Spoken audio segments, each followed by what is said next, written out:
Hello everyone, আসসালামু আলাইকুম। কি অবস্থা সবার, কেমন আছেন? আমরা ফিজিক্সের আরেকটা ক্লাসে আপনাকে ওয়েলকাম করতেছি।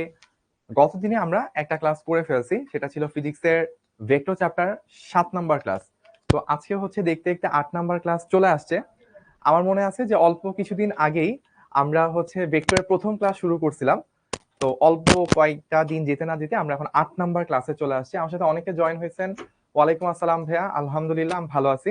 আপনারা সবাই কেমন আছেন আমাকে কমেন্ট করে জানাবেন। তো আজকে আমরা যে টপিকগুলো নিয়ে কাজ করব সেটা হচ্ছে বেসিক্যালি ফিজিক্স না, ম্যাথের একটা টপিক। তো ম্যাথের ভাইয়া দৌড় দিয়ে চলে যাচ্ছে আমাদের নাইম ভাইয়া, নাম শুনে।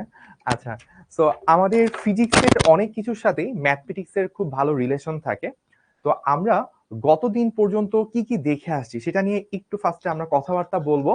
বলার পর আমাদের যেটা করতে হবে সেটা হচ্ছে আজকের দিনে আমরা কি কি দেখব সেটা নিয়ে কিছু কথাবার্তা বলবো। তারপর হচ্ছে আমরা ডিটেলসে চলে যাব। ঠিক আছে?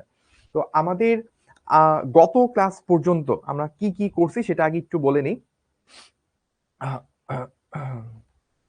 আমাদের গত দিন পর্যন্ত যা যা কিছু আমরা করছি সেটার এক্সপিরিয়েন্সটা আমরা ফার্স্টে শেয়ার করব। আমার সাথে অনেকে কমেন্ট করছেন, আহ মোহাম্মদ নোমান, সিফাত, ইশতিয়াক, ফারজানা, তারপর হচ্ছে জোবায়েদা, তারপর তারপর তাসফিয়া, তারপর উপরে আরো অনেকগুলো কমেন্ট, তাওহিদ, আরো অনেকে হচ্ছে আমার সাথে কমেন্টে যুক্ত হয়েছেন।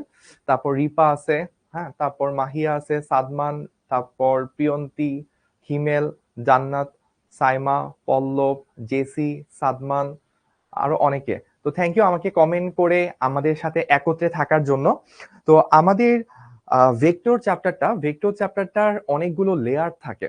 অনেকগুলো লেয়ার বলতে আমরা প্রথম দিন বা প্রথম ক্লাসে যে জিনিসগুলো পড়ি সেগুলো কি থাকে, লাইক ভেক্টর কি, ভেক্টরের সংজ্ঞা, ডিফারেন্ট টাইপ অফ ভেক্টর, একক ভেক্টর, সমান ভেক্টর, বিপরীত ভেক্টর, বিভিন্ন ক্লাসিফিকেশন। এইটা হচ্ছে একটা লেয়ারের পড়াশোনা। তারপর কি হয় ওই যে সামান্তরিক সূত্র আসে, তারপর হচ্ছে উপাংশ আসে, অনেকগুলো জিনিস বের টের করা, তারপর হচ্ছে একাধিক ভেক্টরের লব্ধি বের করা, এই ব্যাপারগুলো নিয়ে কাজ করে, এটা হচ্ছে সেকেন্ড লেয়ার। এরপর কি চলে আসে, এরপর হচ্ছে ভেক্টরের গুণন, লাইক হচ্ছে আমরা গতদিন ডট গুণন শেষ করছি, আজকে আমরা ক্রস গুণন পড়বো, সো এটা আরেকটা লেয়ার। এই তিনটা লেয়ারের পরও আরেকটা লেয়ার থাকে ভেক্টর চ্যাপ্টারে, যেটা হচ্ছে ক্যালকুলাস। তো ক্যালকুলাসটা বেসিক্যালি ফিজিক্সের না, ম্যাথসের পার্ট। বাট ফিজিক্সের কাজ করার জন্য আমাকে ম্যাথসের ক্যালকুলাসের কিছু জিনিস জানা লাগে, যেই জিনিসগুলো আমাদেরকে আজকের ক্লাসে ক্রস গুণন শেষ করার পর জানতে হবে। তো আমরা ওইটা নিয়ে কিছু কথাবার্তা বলবো। তো আমি যে লেয়ারগুলোর কথা বলছিলাম, একটা লেয়ার, দুইটা লেয়ার, তিনটা লেয়ার, তো আজকের ক্লাসে যে ক্যালকুলাসের টপিকগুলো চলে আসবে এটা হচ্ছে ভেক্টর চ্যাপ্টারের চতুর্থ লেয়ার। এবং এটা আপনারা জানেন, যত হচ্ছে উপরের দিকে লেয়ার হয় তত হচ্ছে কি জিনিসটা ভারী হইতে থাকে, জিনিসটা হচ্ছে তত টাফ হইতে থাকে। ক্যালকুলাসের লেয়ারটা একটু টাফ। তো ক্যালকুলাস যখন আপনি ম্যাথসে পড়বেন, আপনি ম্যাথে প্রায় 2 মাস ধরে শুধু ক্যালকুলাসই পড়বেন, এবং দেখবেন ক্যালকুলাসটা অনেক বড় ম্যাথসের একটা গভীর একটা পার্ট। তো এই 2 মাসের পড়াটাকে সামারাইজ আকারে আমাকে একটা ক্লাসে অর্ধেক সময়ের মধ্যে আপনাকে শেয়ার করতে হবে, করে তারপর হচ্ছে এটার সাথে ফিজিক্সের কিছু রিলেশন করতে হবে। তো এটা খুব ডিফিকাল্ট একটা পার্ট। এটা আমার জন্য যেমন ডিফিকাল্ট আপনাদের কাছে ডেলিভার করা, আপনাদের জন্য ডিফিকাল্ট আমার থেকে নেওয়া। ওই জায়গায় আমরা খুব সিনসিয়ার থাকবো অবশ্যই। তো আমার কাছে অনেকগুলো কমেন্ট চলে আসছে, আমি একটা কমেন্ট শুধুমাত্র কনসেপ্ট চর্চা করলে হয়, বাকিটা কলেজ চর্চা করবো। আমাকে একজন কমেন্ট করছে, কলেজের কারণে আপনাদের হাতের লেখা করতে পারি না, শুধুমাত্র কনসেপ্ট চর্চা করলে হবে কিনা, আর বাকিটা কলেজ সাথে আগালে হবে কিনা। ব্যাপারটা হচ্ছে কোশ্চেনটা একটু আনক্লিয়ার, মানে যদি এমন হয়ে থাকে কোশ্চেন যে ভাই আমার তো কলেজে চলতেছে, শিক্ষকতা ক্লাসেও চলতেছে, তো এতগুলো জিনিস একসাথে চলার কারণে আমি ক্লাসটা শুধু রেগুলার করতে পারি, ক্লাসের নোট হয়তো করতে পারি, বা ক্লাসের সাথে এইচডাব্লিউ ক্লাসে যেগুলো করতে বলা হয় ওগুলো হয়তো আমি সঠিকভাবে করতে পারি না বা টাইম পাই না। সেই ক্ষেত্রে কলেজের করলাম, কলেজের নর্মাল পড়াটুকু পড়লাম, সাথে শিক্ষক জাস্ট ক্লাসটা করলাম, এটা করলে হবে কিনা। সো আমার কাছে ভাই মনে হয় একই জিনিস করেন, বাকি আরেকটু টাইম আপনি এক্সারসাইজের দিকে, প্র্যাকটিসের দিকে জোর দেন। ধরেন আপনি কলেজেও শুধু থিওরি পড়লেন, এখান থেকেও শুধুমাত্র থিওরি ক্লাসটাই করলেন, কিন্তু এরপর যে আপনার পড়ার টেবিলে বসে অনেকটুকু ম্যাথস করা দরকার ছিল সেটা আপনি করার সুযোগ পাইলেন না বা করলেন না। তখন যেটা হবে, আপনার শুধু থিওরি পার্টটাই ডেভেলপ হবে, কিন্তু ওই থিওরি পার্ট দিয়ে তো আর হবে না। ফিজিক্সে ভালো করতে হলে আপনাকে ফিজিক্সের প্রচুর প্রবলেম সলভ করতে পারতে হবে। সেটা যদি আপনি প্র্যাকটিস না করেন তাহলে পরীক্ষা হলে যায় পারবেন না, সেক্ষেত্রে আপনি পিছিয়ে পড়বেন। তো যেমনি হোক আমাকে ফিজিক্সে অবশ্যই অসংখ্য প্রবলেম সলভ করতে হবে। ইশতিয়াক সুন্দর কমেন্ট করছেন, ধন্যবাদ ভাইয়া। সাউন্ড একটু কম মনে হচ্ছে, বলছে আব্দুস সিয়াম, সুদীপ্ত, দুইজন বলছে সাউন্ড একটু কম। সাউন্ড কি আমাদের কম কিনা একটু ভাইয়া ভলিউমটা চেক করে আমাকে জানেন। আমি সোফার সাউন্ড মোটামুটি ঠিক পাচ্ছি। আচ্ছা, তাহলে আমাদের এই হচ্ছে মোটামুটি পরিচয় পর্ব বা হচ্ছে স্টার্টিং শেষ হয়ে গেল। আমি একটু যদি রিপিট করি, আমরা এই পর্যন্ত ভেক্টর চ্যাপ্টারে কি কি দেখছি আমি সেটা একটু রিপিট করে যাই। সো চ্যাপ্টারটার নাম ছিল হচ্ছে ভেক্টর, এটা 2 নাম্বার চ্যাপ্টার ছিল। আমরা প্রথমে হচ্ছে পরিচিতি দেখছি, ভেক্টর চ্যাপ্টারের পরিচিতি আমরা দেখে ফেলছি। তারপর হচ্ছে লব্ধি বের প্রকারভেদ দেখছি, বিভিন্ন টাইপের ভেক্টর ছিল। তারপর আমরা দেখছি কি, তারপর আমরা দেখছি হচ্ছে লব্ধি নির্ণয়। লব্ধি নির্ণয়ের আবার অনেকগুলো ওয়ে আছে, আমরা মেইনলি ফোকাস করছিলাম হচ্ছে সামান্তরিক বিধির উপর। সামান্তরিক বিধির পর আমরা এরপর দেখছিলাম কি, আমরা এরপর দেখছি হচ্ছে উপাংশ কনসেপ্ট। তারপর আমরা দেখছি লম্বাংশ, উপপাদ্য, লম্বাংশ, উপপাদ্য। এরপর আমরা দেখছি হচ্ছে ডট গুণন। এই পর্যন্ত হচ্ছে আমাদের গত ক্লাসের পড়াশোনা ছিল। আমরা গত ক্লাস পর্যন্ত এই জিনিসগুলাই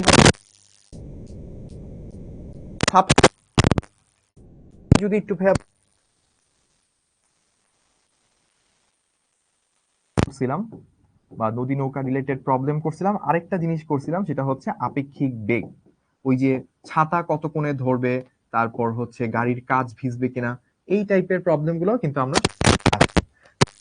আমাদের মেইন যে কাজগুলো সেগুলো হচ্ছে আমরা করছি। আচ্ছা ভাই, অনেকেই বলতেছে সাউন্ডের প্রবলেম, একটু মাইকে সাউন্ডে কি আসলেই প্রবলেম? অনেকে বলতেছে সাউন্ডের প্রবলেম, সাউন্ড কম বলতেছে, আমরা কি ঠিক মতো শুনতে পাচ্ছি না। তো ভাইয়া একটু চেক করে আপনাদেরকে জানাচ্ছি।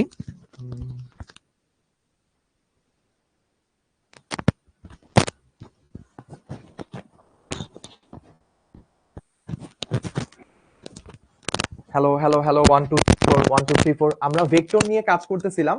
তো ভেক্টরের টপিকগুলো আমরা সোফার পড়ছি, পরিচিতি, প্রকারভেদ, লব্ধি নির্ণয়, উপাংশ, লম্বাংশ, উপাদ্য, ডট গুণ, নদী নৌকা এবং আপেক্ষিক বেগ।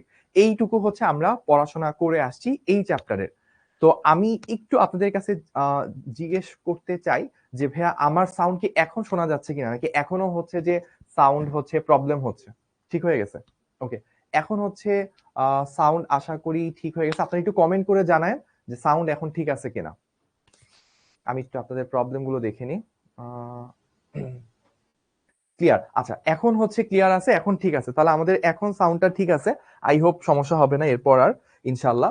তো আমরা একটু গত ক্লাসে জিনিসগুলো একটু দেখি। গত ক্লাসে আমরা এইরকম কথা বলছিলাম যে দুইটা ভেক্টর, তাদেরকে আমরা যখন ডট গুণন করি, ডট গুণন করলে এটার মান চলে আসে এ বি cos থিটা। আবার এই জিনিসটাকে চাইলে এইভাবেও লেখা যায়, A X B X plus A Y B Y plus A Z B Z. গত ক্লাসে আমরা এই জিনিসটা পড়ে আসছিলাম। এবং আরেকটা জিনিস আমরা পড়ছিলাম যে এ ডট বি যদি শূন্য হয়, দুইটা ভেক্টরের ডট গুণফল যদি শূন্য হয়, তাহলে এখান থেকে বোঝা যায় যে ভেক্টর দুইটা পরস্পর কি আছে, লম্বভাবে আছে।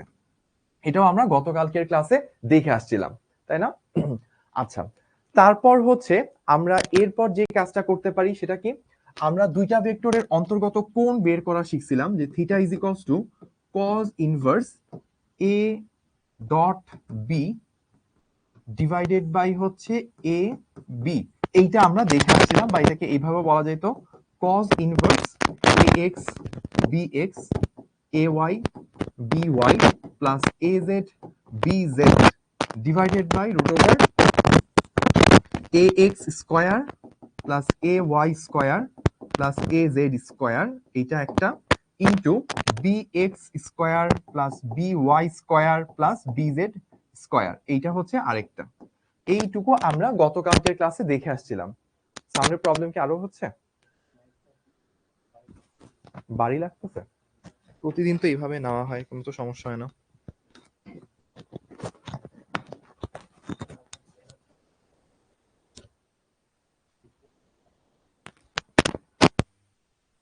ক্যামেরাতে আবার নিলাম, পিসি থেকে ঠিক মতো কানেক্ট হয়েছে কিনা, পিসি যেই পয়েন্টে লাগে ওই পয়েন্টে একটু লুজ আছে কিনা একটু দেখেন।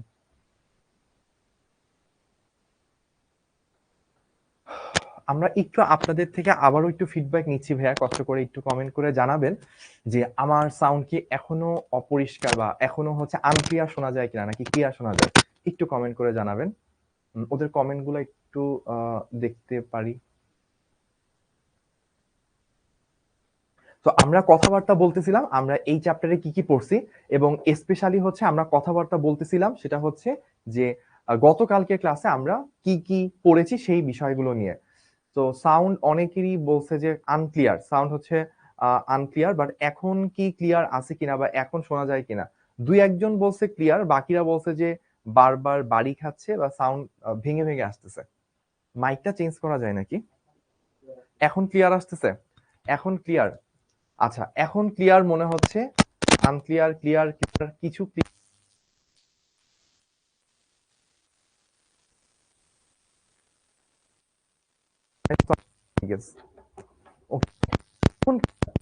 তাহলে আমরা এইটুকু পর্যন্ত গতদিন দেখে আসছিলাম।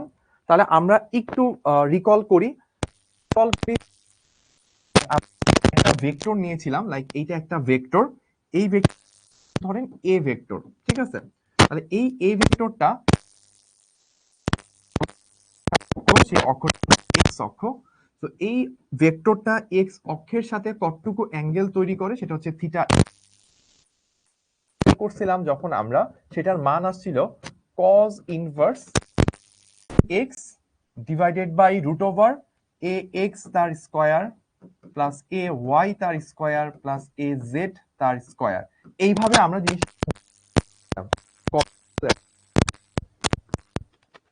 তাহলে আমরা এইটা হচ্ছে থিটা এক্স, এক্স অক্ষের সাথে উৎপন্ন কোণ কত গত ক্লাসে বের করছিলাম।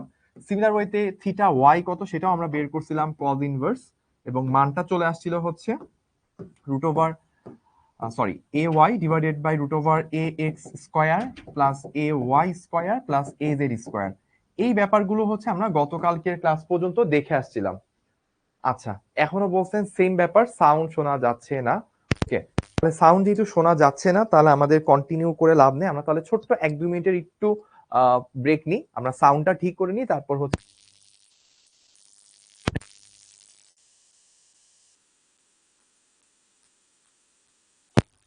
চলে আসবো।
হ্যালো হ্যালো হ্যালো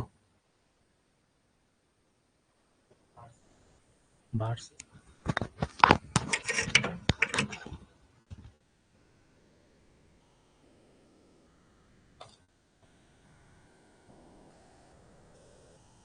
পরে তাহলে 2 মিনিট পরে ঠিক হয়ে কিন্তু আবার অন্য রুমে কোনোটা ফ্রি থাকলে মাইক এক্সট্রা নেই, মাইক কি এক্সট্রা নাই আমাদের এখানে? প্রোডাকশন টিমের কাছে তো থাকার কথা।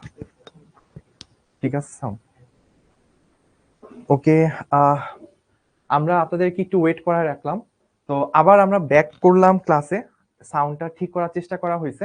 একটু ভাইয়া আমাদেরকে কমেন্ট করে জানাবেন এখন কি ভাইয়া সাউন্ড ঠিক হয়েছে কিনা বা সাউন্ড শোনা যাচ্ছে কিনা। আমরা চেষ্টা করেছি সাউন্ডটা ঠিক করার, তো একটু কমেন্ট করব সবাই যে ক্লিয়ার কিনা। তো আমাকে অলরেডি জুনায়েদ কমেন্ট করছে ঠিক আছে, প্রিয়ন্তী, দেবজিৎ, জান্নাত, জুনায়েদ, সজিবুল, রাশিদুল, সাদিয়া, তানভীর, মুকুল, তৌফিকুল, সামিয়া, অর্ণব, তাবাসসুম, সুদীপা, সামিহা, শরীফুল, নন্দিনী, মেহজাবিন, তারপর কি তৌহিদ, মারুফ, অনেকে বলছে ঠিক আছে। তাহলে অনেকে যেহেতু ঠিক আছে বলছে, এত মানুষ তো ভুল বলবে না, তাহলে ঠিকই আছে। আমরা ধরে নিচ্ছি সাউন্ডটা ঠিক হয়েছে। তাহলে চলেন আমরা আর সময় অপচয় না করি, আমরা আমাদের জীবন থেকে 5 মিনিট গুরুত্বপূর্ণ জিনিস হচ্ছে হারিয়ে ফেললাম, সমস্যা নাই। বড় কিছু পেতে হলে অনেক কিছু হারাতে হয়, তো আমরা সময় হারাইছি, আমরা সময় আবার গেইন করব। কিভাবে গেইন করব? 10 মিনিট এক্সট্রা ক্লাসের মাধ্যমে ইনশাআল্লাহ। তো আমরা এখানে যেটা দেখতেছিলাম, গত ক্লাসেও দেখে আসছি, সেটা হচ্ছে একটা ভেক্টর, সেই ভেক্টরটা একটা অক্ষের সাথে, এক্স অক্ষের সাথে কতটুকু কোণ তৈরি করে, সেটা যখন আমরা বের করতে চাই তখন কি করি, ওই এক্স অক্ষ বরাবর যে কম্পোনেন্টটা সেটা উপরে লিখি, নিচে হচ্ছে ভেক্টরটার মান দিয়ে ভাগ, ওয়াই অক্ষের সাথে উৎপন্ন কোণ এ ওয়াই বাই নিচেরটা দিয়ে ভাগ। এখন আপনাদের কাছে একটা কোশ্চেন ছিল, আপনাদের কাছে এরকম একটা কোশ্চেন সম্মত ভাইয়া দিছিলাম। ধরেন আমি একটা এক্সাম্পল দিলাম যে এ হচ্ছে আমার একটা ভেক্টর, ধর এটার মান দিয়ে দিলাম 2i প্লাস 3j প্লাস হচ্ছে 5k, এরকম আমি দিয়ে দিলাম। এখন আমাকে যদি বলে থিটা এক্স, এক্স অক্ষের সাথে কত, কি করব, এক্স অক্ষের সাথে উৎপন্ন কোণ, তাহলে এক্স অক্ষের মান কত আছে 2, আর টোটাল মানটা কত 2 square plus 3 square plus 5 square, এখান থেকে থিটা এক্স বের হয়ে যাবে।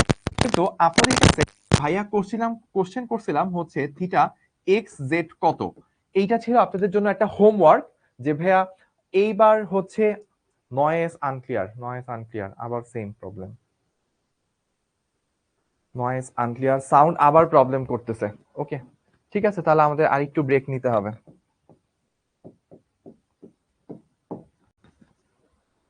আমরা ভাইয়া একটু ছোট্ট ব্রেকে যাচ্ছি, যেহেতু সাউন্ড ক্লিয়ার না, তাহলে হচ্ছে আমাদের সমস্যা হচ্ছে, আমরা একটু ছোট্ট একটা ব্রেকে যাচ্ছি।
হয়েছে?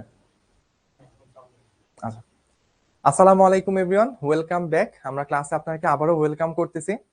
তো অনেক ঝড় ঝঞ্ঝাটের পর আবার আমরা শুরু করার চেষ্টা করতেছি আলহামদুলিল্লাহ। তো এই ঘটনাটা দেখে আপনারা আমাকে কমেন্ট করে জানান যে এখন আপনারা শুনতে পাচ্ছেন কিনা। ইন দ্য মিন টাইম ভাইয়া ছোট্ট একটা ঘটনা শেয়ার করি। আমি তো ছিলাম বুয়েট 14 ব্যাচ, মানে আমার পরীক্ষা ইন্টার হচ্ছে 2014 সেশনে হচ্ছে আমি 14-15 সেশনে আমাদের বুয়েট অ্যাডমিশন টেস্টে আমরা হচ্ছে জয়েন করি, অ্যাডমিশন টেস্টে পাড়ি দিয়ে বুয়েটে ভর্তি হই। তো আমার এক ব্যাচ সিনিয়র যে ভাইয়ারা ছিলেন 13 ব্যাচ, তো 13 ব্যাচে এক ভাইয়ার কথা আমি বলতেছি। ভাইয়ার নাম ছিল সাইদ ভাইয়া। তো সাইদ ভাইয়ার সাথে কিভাবে পরিচয়? তো সাইদ ভাইয়া যেহেতু 13 ব্যাচ ইলেকট্রিক্যালের, আমি যেহেতু 14 ব্যাচ ইলেকট্রিক্যাল, তো ভার্সিটি তো দেখা হইতোই, এবং এক ব্যাচ ইনস্ট্যান্ট সিনিয়র যারা তাদের সাথে বেশ ভালো কমিউনিকেশন থাকতো। তো সাইদ ভাইয়ার লাইফের একটা এক্সপিরিয়েন্স, সেটা হচ্ছে বুয়েট অ্যাডমিশন টেস্টের দিন। তো সাইদ ভাইয়া বুয়েট অ্যাডমিশন টেস্ট যেদিন দিবেন, ওই দিন হচ্ছে উনি যেহেতু খুবই সিনসিয়ার স্টুডেন্ট, নটরডেমের প্রথম দিকের স্টুডেন্ট, তো উনি করলো কি, উনি হচ্ছে খুব সকালে উনি তাড়াহুড়া করে উনি হচ্ছে বুয়েট অ্যাডমিশন টেস্ট তো জানেন সকাল 9টা থেকে 12টা পর্যন্ত হইতো, ওই সময় 3 ঘন্টা হয়, 9টা থেকে 12টা। তখনকার দিনে দুইটা ধাপ ছিল না, যে প্রথম ধাপে হচ্ছে আপনার প্রিলি নেবে, তারপর হচ্ছে আপনার ফাইনাল এক্সাম নিবে, ওইরকম না। তখন একটাই ধাপ ছিল, 600 মার্কসের একটা এক্সাম হইতো। ওই 600 মার্কসের এক্সামে যারা ভালো রেজাল্ট করতো বা ভালো মার্কস পাইতো তারা চান্স পাইতো। তো তখন সাইড ভ্যাদের সময় 13 ব্যাচ 2013 শেষে বা 14 শুরুতে ওনারা পরীক্ষা দেয়। বুয়েট অ্যাডমিশন টেস্টের দিন ভাইয়া 9টার দিকে পরীক্ষা, ধরেন 8টা সাড়ে 8টার দিকে পৌঁছায় গেছে। তো পরীক্ষার হলে ঢুকছে, পরীক্ষা দেওয়া শুরু করছে। এখন যেই স্যার আর কি গার্ড করছিলেন বুয়েটের, তো স্যার যখন হচ্ছে ওনার কাছে আসে, চেক করতেছিলেন অ্যাডমিট কার্ডটা কি, রোল টোল এগুলো, রেজিস্ট্রেশন নাম্বার, তখন দেখা গেল কি যে সাইদ ভাইয়া অ্যাডমিট কার্ড না নিয়ে ভুলে এক্সাম হলে চলে আসছে। অর্থাৎ উনি বুয়েট এক্সামের দিন বুয়েটের অ্যাডমিট কার্ড বাসায় রেখে ভুলে হচ্ছে উনি এক্সাম হলে চলে আসছে। এবং এইখানে একটা জিনিস জানেন কিনা জানি না, বুয়েটের ভিতরে যে পরীক্ষাগুলো হয়, বুয়েটের ভিতরে পরীক্ষাগুলো কিন্তু আপনার হচ্ছে খুবই স্ট্রিক্টলি মেনটেন করে ওরা। মানে আমার এখনো মনে আছে, স্কুল কলেজে হয়তো দেখা দেখি করা যায়, কিন্তু বুয়েট লাইফে কেউ একটা ওয়ার্ডও পাশের জনটা থেকে বা সামনে পিছু থেকে দেখে লেখছে, এটা খুবই ইম্পসিবল একটা ঘটনা ছিল। তো সাইদ ভাইয়া ওনার বুয়েট অ্যাডমিশন টেস্টের দিন উনি হচ্ছে অ্যাডমিট কার্ড ফেলে উনি হচ্ছে বুয়েট হলে চলে আসছে। পরীক্ষা শুরু হয়ে গেছে, উনি লিখতেছে। তো ইনভিজিলেটর স্যার যিনি, উনি হচ্ছে আসছে, আসার পর যখন অ্যাডমিট কার্ড চেক করতেছে ওনার অ্যাডমিট কার্ড নাই। এখন তাহলে চিন্তা করেন, অ্যাডমিশন টেস্টের দিন ওই মোমেন্টে অ্যাডমিট কার্ড নাই, তাহলে কিরকম ফিল হচ্ছে। তো ভাইয়া তখন যেটা করলো, বুদ্ধি করে বলল যে স্যার আমার বাইরে আমার বাবা ওয়েট করতেছে, ওকে কোনোভাবে যদি আমার বাবার কাছে কাউকে পাঠানো যায় তাহলে বাবা হয়তো বাসা থেকে যায় নিয়ে আসবে, আপনি যদি কাইন্ডলি আমাকে একটু পারমিট করতেন তাহলে আমি পরীক্ষা কন্টিনিউ করতাম। তো স্যার ভালো ছিলেন, স্যার অনুরোধটা রাখলো, একজনকে দিয়ে বাইরে হচ্ছে ওনার বাবার কাছে সংবাদ পৌঁছালো, বাবা দৌড়ায় যায় আঙ্কেল হচ্ছে অ্যাডমিট কার্ডটা নিয়ে আসলো। উনি মাথার মধ্যে এই পেরেশানি নিয়ে উনি পরীক্ষা দিচ্ছিল, এই পেরেশানি, এই চিন্তা, এই তার মধ্যে বুয়েটে অ্যাডমিশন টেস্ট, চিন্তা করেন কিরকম একটা সিনারিও। এভাবে অ্যাডমিশন টেস্ট, যাই হোক পরীক্ষা শেষ হওয়ার আগে আঙ্কেল অ্যাডমিট কার্ড নিয়ে আসতে পারছিল, তো উনি ওই যাত্রায় বেঁচে গেল। তো দেখেন, এই যে টাফ একটা টাইম উনি বুয়েট অ্যাডমিশন টেস্টের হলের মধ্যে পাড়ি দিল, ভর্তি যুদ্ধের সব থেকে মেইন জায়গা। তো সাইদ ভাইয়া বুয়েটে কততম হয়েছিল? ভাইয়া নবম হয়েছিল। ভাইয়া প্রথম 10-এর মধ্যে, অর্থাৎ নবম হয়েছিল। তো এই ঘটনাটা কেন বললাম, এই যে আমরা আজকে ক্লাস শুরু করতে নিয়েছিলাম, ক্লাস শুরু করতে নিয়ে আমাদের কি ঝামেলা হইলো না? লাইফের ব্যাপারটা এরকম, লাইফে আপনার অনেক সময় আপনি আপনার স্টার্টে অনেক ধরনের ভেজাল ফেস করবেন, অনেক ধরনের ডিফিকাল্টি, অনেক ধরনের প্রবলেম ফেস করবেন। বাট ওই প্রবলেমের মধ্যেও যারা বিচলিত না হয়ে, নার্ভাস আপনি হবেন, আপনার খারাপ লাগবে, আপনার মাথায় টেনশন ভর করবে, বাট ওগুলোকে এক সাইডে রেখে আপনি আপনার কাজের দিকে কিভাবে ফোকাস করতে পারেন, সেটা যে একবার লাইফে শিখে যায়, তারপর যেটা ঘটে যখন ওই ডিফিকাল্টি আর থাকে না বা ওই ঝামেলাগুলো আস্তে আস্তে সরে যায়, তখন সে শুধু একটু ভালো করে না, সে অনেক ভালো করতে পারে। তো সাইদ ভাইয়ার লাইফের এই এক্সপিরিয়েন্স শোনার পর আমার কাছে মনে হয়েছে, পরীক্ষা হলে তো আমি কত ধরনের ডিফিকাল্টি ফেস করছি, বাট সাইদ ভাইয়ার মতো বুয়েট অ্যাডমিশন টেস্টের দিনের এই ঝামেলা আমি কখনো ফেস করিনি। তো আপনাদেরও লাইফে অনেক সময় অনেক ডিফিকাল্টি আসবে, তো এক একটা এক্সাম্পল আমাদেরকে ইন্সপায়ার করে বিভিন্ন বড় বড় ঝামেলা পাড়ি দেওয়ার ক্ষেত্রে। তো আমরা আমাদের ক্লাসটা তাহলে শুরু করে দিচ্ছি। ইন দা মিন টাইম আমাদের বস কিন্তু ভাইয়া কিন্তু বুয়েটে কতম বল? ভাই আলহামদুলিল্লাহ 12তম হয়েছিলাম। ভাইয়া কিন্তু বুয়েটে 12তম। সো তোমরা বুয়েটে নবমের কাহিনী শুনছো। হ্যাঁ, আর ও তোমার কাহিনী আমি 3 পিসে ভাইয়া। হ্যাঁ 3 পিসে। 3 পিসে, কিন্তু তুই তো কাহিনী বলছিস কখনো? ওইভাবে বলা হয় নাই, কিন্তু বলা হবে, কারণ এটা তো মাত্র আমাদের 26 ব্যাচ। 26 ব্যাচ না? হ্যাঁ ওরা 26 ব্যাচ ভাই, এইচএসসি 26। ভাই আপনি যেহেতু আছেন 1 মিনিট টাইম নিয়ে, ওদেরকে আমরা ঢাকা ভার্সিটির ঘটনা বলি। ঠিক আছে। ঢাকা ভার্সিটিতে আমাদের 120 মার্কসের এমসিকিউ হইতো, 4টা সাবজেক্ট, ফিজিক্স, কেমিস্ট্রি, ম্যাথ আর একটা অপশনাল, আমি হচ্ছে বায়োলজি দেখাইছিলাম। তো 120টা এমসিকিউ, 120টা এমসিকিউর মধ্যে যারা ভালো করতো তারা হচ্ছে টপ হইতো। তো আমার মনে আছে আমি যখন এমসিকিউ শিটটা ফিল আপ করতেছিলাম, তো কেমিস্ট্রিতে 30টা এমসিকিউর মধ্যে আমি যখন বৃত্ত ফিল আপ করতেছিলাম, আমি 3-এরটা 4-এ দাগাইছি, 4-এরটা 5-এ দাগাইছি, একটা পিছিয়ে গেছে। একটা পিছায় গেছে। ইহে। সো এভাবে 3টা ভুল করার পর তারপর আমি ধরতে পারছি। তো অলরেডি 3টা ভুল, 3 মার্কস কাটা, আবার নেগেটিভ সহ 3.75 শেষ। শেষ। সো ওই অ্যাডমিশন টেস্টের দিনে 120-এর মধ্যে 3.75 যে কত বেশি, এটা আসলে অনেক বেশি। বোঝা যায়। তো আলহামদুলিল্লাহ ওইটুকু মার্কস কাটার পরও আমার পজিশন 62 আসছিল। 62। এক্স্যাক্টলি, আমাদের সময় ভাই হাইয়েস্ট আসছিল হচ্ছে 100 সামথিং। সো আমার 92.5 এসে 62 আসে আর কি। আচ্ছা, জোস। ঠিক আছে। সো ওই যে অনেকে বলতেছে ভাই কোন ক্যালকুলেটর কিনবো, শুনো, ক্যালকুলেটর তুমি মার্কেটে যেটা পাও সেটাই কিনো। আমাদের শিখোতে ইউটিউব চ্যানেল যে আছে শিখো, সেখানে ক্যালকুলেটর হ্যাকসে বাজারে যত ক্যালকুলেটর পাওয়া যায় সবগুলা সকল ট্রিক্স আমি দেখাই দিছি। সো তুমি যেটাই কিনো না কেন কোনো টেনশন নাই। অ্যালাউ করবে কোনটা কোনটা, রিসেন্ট যেগুলো পাওয়া যায় ওগুলো সবগুলোই অ্যালাউ করবে। 991, তারপর ইএস প্লাস, তারপর সিডাব্লিউ, তারপর হলো শুধু ইএস, 570, 71 যা যা আছে অ্যালাউ করবে, কোনো সমস্যা নেই, কিন্তু তোমাকে পারতে হবে। সো সবগুলা ইউটিউব চ্যানেলে দেওয়া আছে। সো ভাইয়া কিন্তু বুয়েটে 12তম। আমি দেখতে চাই তোমরা বুয়েটে ফার্স্ট হইতে চাও কে কে। বুয়েট মেডিকেলে ফার্স্ট, বুয়েটে ফার্স্ট, ঢাকা ভার্সিটিতে ফার্স্ট। সো একটা স্ক্রিনশট নাও, আমাদের শিখবো জিতবো গ্রুপে পোস্ট দিবা এবং ক্যাপশনে লিখবা যে আমি প্রথম হতে চাই। কোথায় হতে চাই সেটা বলার দরকার নাই, তাহলে মানুষের চোখ লাগবে। তুমি খালি বলবা যে আমি প্রথম হতে চাই। ঠিক আছে? হ্যাঁ, ইনশাল্লাহ। সো ভাইয়ার হাত ধরে তোমরা কিন্তু সেই জার্নিতে কিন্তু অনেক দূর আগায় যাচ্ছ, কারণ ভাইয়া নিজে সেই এক্সপিরিয়েন্সের মধ্য দিয়ে গেছে যে বুয়েটে কিভাবে টপার হইতে হয়। বুয়েটে 12তম, ইনসেন ইনসেন। সো আমি চলে আসলাম, ঠিক আছে? আমি ক্লাস করতেছি পিছনে বসে, মনোযোগ দিয়ে ক্লাস করো। ওকে, একটা স্ক্রিনশট নিস, স্ক্রিনশট নাও, সুন্দর করে স্ক্রিনশট নাও আমাদের দুইজনে। ক্যাপশনে বলবা যে আমি প্রথম হতে চাই। কোথায় হইতে চাও সেটা বলার দরকার নাই, ঠিক আছে? মানুষের কুনজর লেগে যাবে আবার, ঠিক আছে? বলবা যে ইনশাল্লাহ প্রথম হব।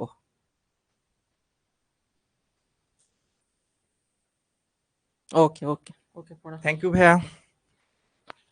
ওকে,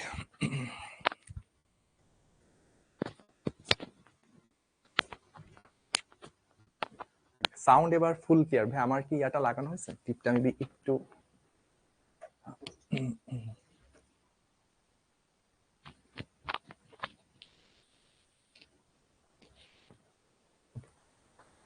ওকে, ভাইয়া আমরা আমাদের পড়াশোনায় চলে আসি। আজকে অনেকটুকু গল্প টল্প করে কাটাই দিলাম ভাইয়া, একটু সরি ফর দ্যাট, আপনাদের পড়াশোনায় ডিস্টার্ব করে ফেললাম। তো আমরা যেখানে ছিলাম ভাইয়া, আমরা হচ্ছে গত ক্লাসের পড়াগুলোই বেসিক্যালি একটু রিভিউ করতেছিলাম। ফার্স্টে আমরা পরিচিতি দেখছি, প্রকারভেদ দেখছি, লব্ধি নির্ণয়, বা আমাদের গত ক্লাসগুলোতে আমরা কি কি জিনিস নিয়ে কাজ করছি সেটা হচ্ছে আমরা হচ্ছে কাজ করলাম। তারপর হচ্ছে আমরা একটা ভেক্টর, যদি দুইটা ভেক্টর আমাদেরকে দেওয়া থাকে, সে তাদের অন্তর্গত কোণ নির্ণয় গতকালকের ক্লাসে দেখছিলাম আমরা। তারপর আমরা এইটাও দেখছি যে এক্স অক্ষের সাথে উৎপন্ন কোণ কত হয়, ওয়াই অক্ষের সাথে উৎপন্ন কোণ কত হয়, এই ব্যাপারগুলো কিন্তু আমরা দেখে আসছি, এবং কিভাবে বের করতে হয় সেটার প্রসিজারও আমরা দেখছি, ঠিক আছে? সো আমরা এরপর যেটা দেখবো সেটা হচ্ছে একটা এক্সাম্পল নিয়ে আমরা কাজ করব, তাই না? এক্সাম্পলটা কি ছিল ভাইয়া? এক্সাম্পলটা ছিল একটা ভেক্টর আমাদেরকে দেওয়া 2, 3, 5 এরকম কিছু একটা, এক্স অক্ষের সাথে উৎপন্ন কোণ কত আমরা ক্যালকুলেটরের সাহায্যে বের করতে পারি। তো আমার সাথে আপনারাও একটু ক্যালকুলেটরতে বের করেন এবং ভাইয়াকে একটু জানান এক্স অক্ষের সাথে উৎপন্ন কোণটা কত হয়। যেমন আমি এখানে বের করতেছি, দেখি আমার আগে কে কে বের করতে পারে। 2 স্কয়ার, 3 স্কয়ার, 5 স্কয়ার। তো অ্যান্সারটা আসছে কত? 71.068, এটা আসছে অ্যান্সার, ঠিক আছে? আচ্ছা, সিমিলার ওয়েতে যদি থিটা ওয়াই বের করতে দিতাম তাহলে কি আসতো? cos inverse 3 divided by root over 2 square, 3 square, 5 square, এভাবে আসতো। তাহলে এটা যদি বের করি, জাস্ট উপরে 2 এর জায়গায় 3 দিয়ে দিলেই হচ্ছে। এটার মান আসে কত? এটার মান আসে 60.87 এত ডিগ্রি। আচ্ছা, এখন আমরা যেটা নিয়ে কাজ করতে চাই, আমাদের কোশ্চেন কি ছিল? Theta X Z is equals two what? এই হচ্ছে আমাদের প্রশ্ন। তো এই প্রশ্নটা সলভ করব কিভাবে সেটা একটু আমরা দেখি। তো আমি ফার্স্টে অ্যান্সারটা একটু কুইকলি বলে দিই। অ্যান্সার বের করার সিস্টেম হচ্ছে 90 ডিগ্রি থেকে আপনার এখানে কি আছে, এক্স আর জেড আছে না, এক্স আর জেড বাদে যেটা থাকে সেটা বিয়োগ করে দিবেন। 90 মাইনাস থিটা ওয়াই, তাহলে 90 থেকে থিটা ওয়াই কত আসছে ভাইয়া, 60.87, বিয়োগ করে দিলে কত আসে, বিয়োগ করে দিলে যেটা আসবে সেটাই অ্যান্সার, সম্ভবত আমাদের 29.13 এত ডিগ্রি, 29.13 যদি আমি ভুল না করে থাকি, হ্যাঁ 29.13 বা 12 এরকম একটা অ্যান্সার আমার চলে আসা উচিত। তাহলে এই যে এই অ্যান্সারটা সেটাই কিন্তু আমাদের এখানে বের করা টার্গেট ছিল।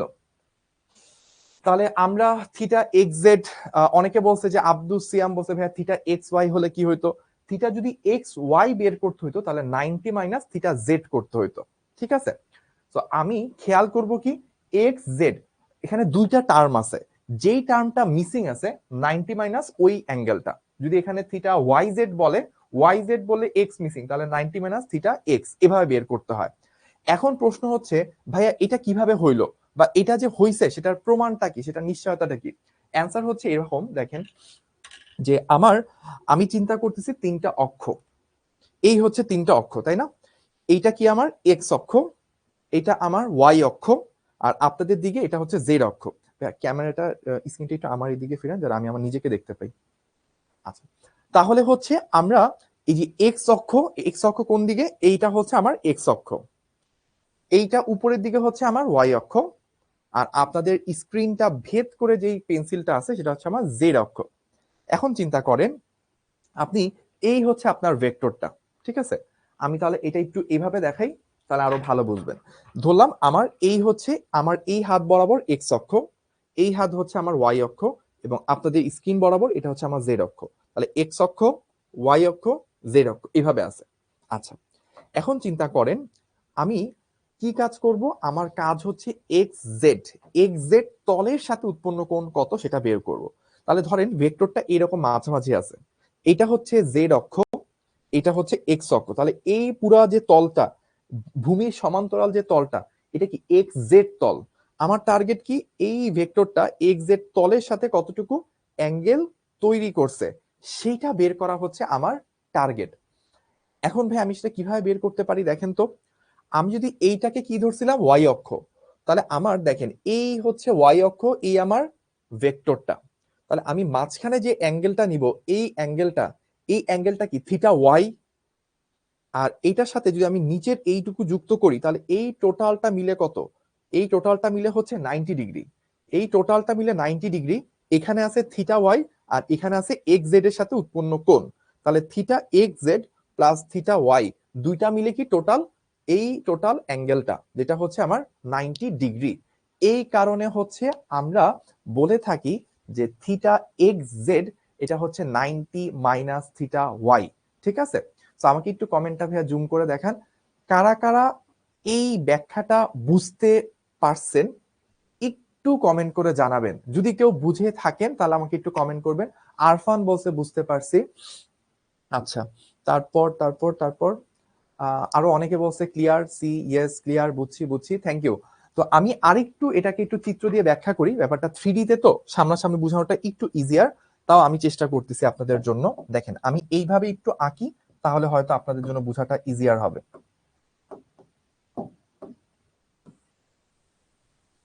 এই হচ্ছে আমার এক্স অক্ষ, এই হচ্ছে ওয়াই অক্ষ, এই হচ্ছে জেড অক্ষ, এক্স ওয়াই আর হচ্ছে জেড। আচ্ছা, এখন আমরা কি করব ভাইয়া, আমরা হচ্ছে এই ধরেন আমাদের ভেক্টরটা,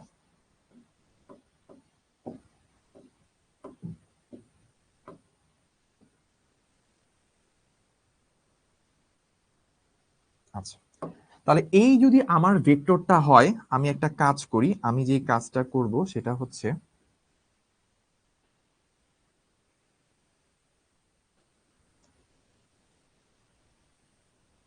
এই যে তলটা, যে এই তলটা যেটা দেখতেছেন, এই তলটা হচ্ছে আমার এক্স জেড তল, ঠিক আছে। আচ্ছা, এখন আপনি একটু চিন্তা করেন আমাদের অ্যাঙ্গেলটাকে যদি আমরা দেখাইতে চাই, সো এই ভেক্টরটা এখানে যেটা লম্ব টানতাম,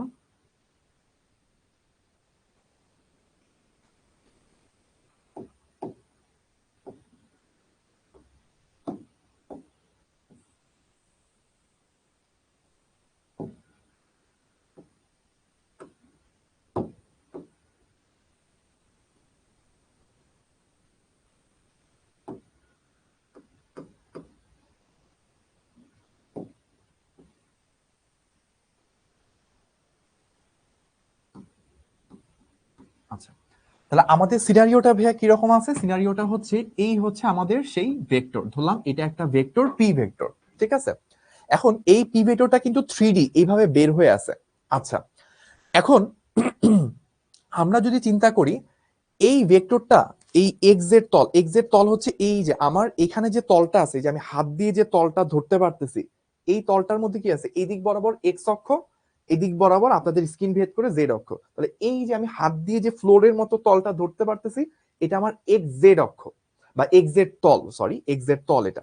তো আমার এই যে হচ্ছে হাতটা ধরেন, এটা হচ্ছে আমার ভেক্টরটা। তাহলে এই ভেক্টরটা এখানে একটা অ্যাঙ্গেল তৈরি করে আছে না মাটির সাথে, এটাই কি আমার এক্স জেড অ্যাঙ্গেল। সো এই এক্স জেড অ্যাঙ্গেলটাই আমি সবুজ কালার দিয়ে এখানে লিখছি, সেটা হচ্ছে থিটা এক্স জেড। আচ্ছা তাহলে থিটা এক্স জেড বুঝলাম। তাহলে এই যে এই অ্যাঙ্গেলটুকু মাটির সাথে, এটাই থিটা এক্স জেড। আর দেখেন এই যে এইটুকু যে অ্যাঙ্গেল, মানে এই লম্ব রেখার সাথে যে অ্যাঙ্গেলটা, সেটা কি থিটা ওয়াই। অর্থাৎ আমি যদি এই দিক দিয়ে ছোট্ট করে বলি, এই অ্যাঙ্গেলটা কি থিটা ওয়াই। তাহলে থিটা ওয়াই এবং থিটা এক্স জেড দুইটা মিলে আসলে কি টোটাল 90 ডিগ্রি হচ্ছে, অর্থাৎ এই হচ্ছে আমার ওয়াই অক্ষ। তাহলে এই টোটাল এই অ্যাঙ্গেলটা কত? 90 ডিগ্রি। তাহলে এইখানে এইটুকু থিটা ওয়াই আর নিচেরটুকু থিটা এক্স জেড, দুইটা মিলে টোটাল হচ্ছে 90 ডিগ্রি, ঠিক আছে? তাহলে এখান থেকে আমরা বলতে পারতেছি যে theta Y plus theta X Z দুইটা সমষ্টি হচ্ছে 90 ডিগ্রি। তাহলে শুধু যদি আমি এক্স জেড তলের সাথে উৎপন্ন কোণ চাই, তাহলে আসবে 90 মাইনাস থিটা ওয়াই। এই হচ্ছে আমার আলটিমেটলি এই জায়গার জন্য কি ফর্মুলা আসবে সেটা আমরা বের করে ফেললাম। সিমিলার ওয়েতে আপনাকে যদি বের করতে বলে যে ভাই থিটা ওয়াই জেড কত, তখন আপনি কি করবেন? ওয়াই আর জেড, তাহলে মিসিং কে? Theta X. তাহলে এই হবে হচ্ছে আপনার ফর্মুলা। একই রকম ভাবে কেউ যদি আপনাকে বের করতে বলে থিটা এক্স ওয়াই কত, তাহলে কি 90 মাইনাস থিটা জেড, এইটা হবে হচ্ছে আপনার তখনকার ফর্মুলা। তো এইভাবে হচ্ছে আমরা এই প্রবলেমগুলো সলভ করতে পারি, ঠিক আছে? এখন কাদের কাদের বুঝা সম্পূর্ণ হয়েছে, ক্লিয়ার হয়েছে কনসেপ্ট, তারা একটু আমাকে কমেন্ট করে জানাবেন ক্লিয়ার, ঠিক আছে? এনাম ভাইয়ার সময় যেরকম বলছিলেন যে ইয়েস আমরা প্রথম হবো, ঠিক একই রকম ভাবে আপনাকে এখানে বলতে হবে ক্লিয়ার। আমরা সবাই ক্লিয়ার হবো, মানে ক্লিয়ার না সরি, আমরা সবার ক্লিয়ার হয়ে গেছে, ঠিক আছে?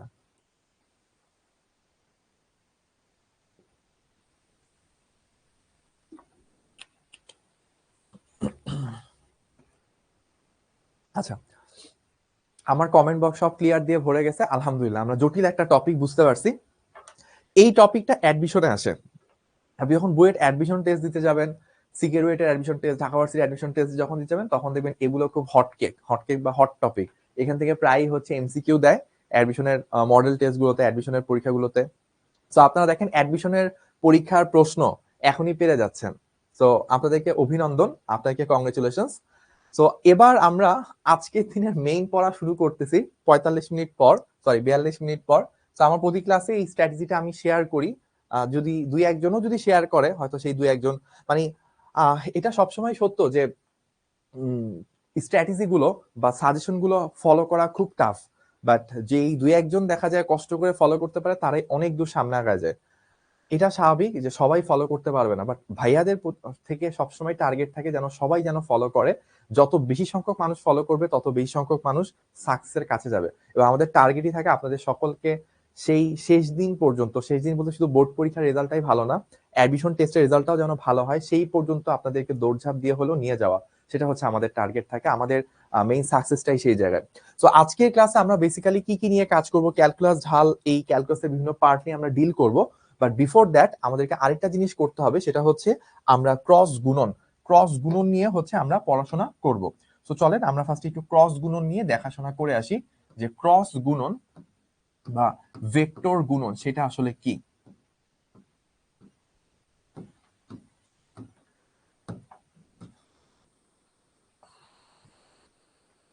সো যদি আমার কখনো এরকম হয়,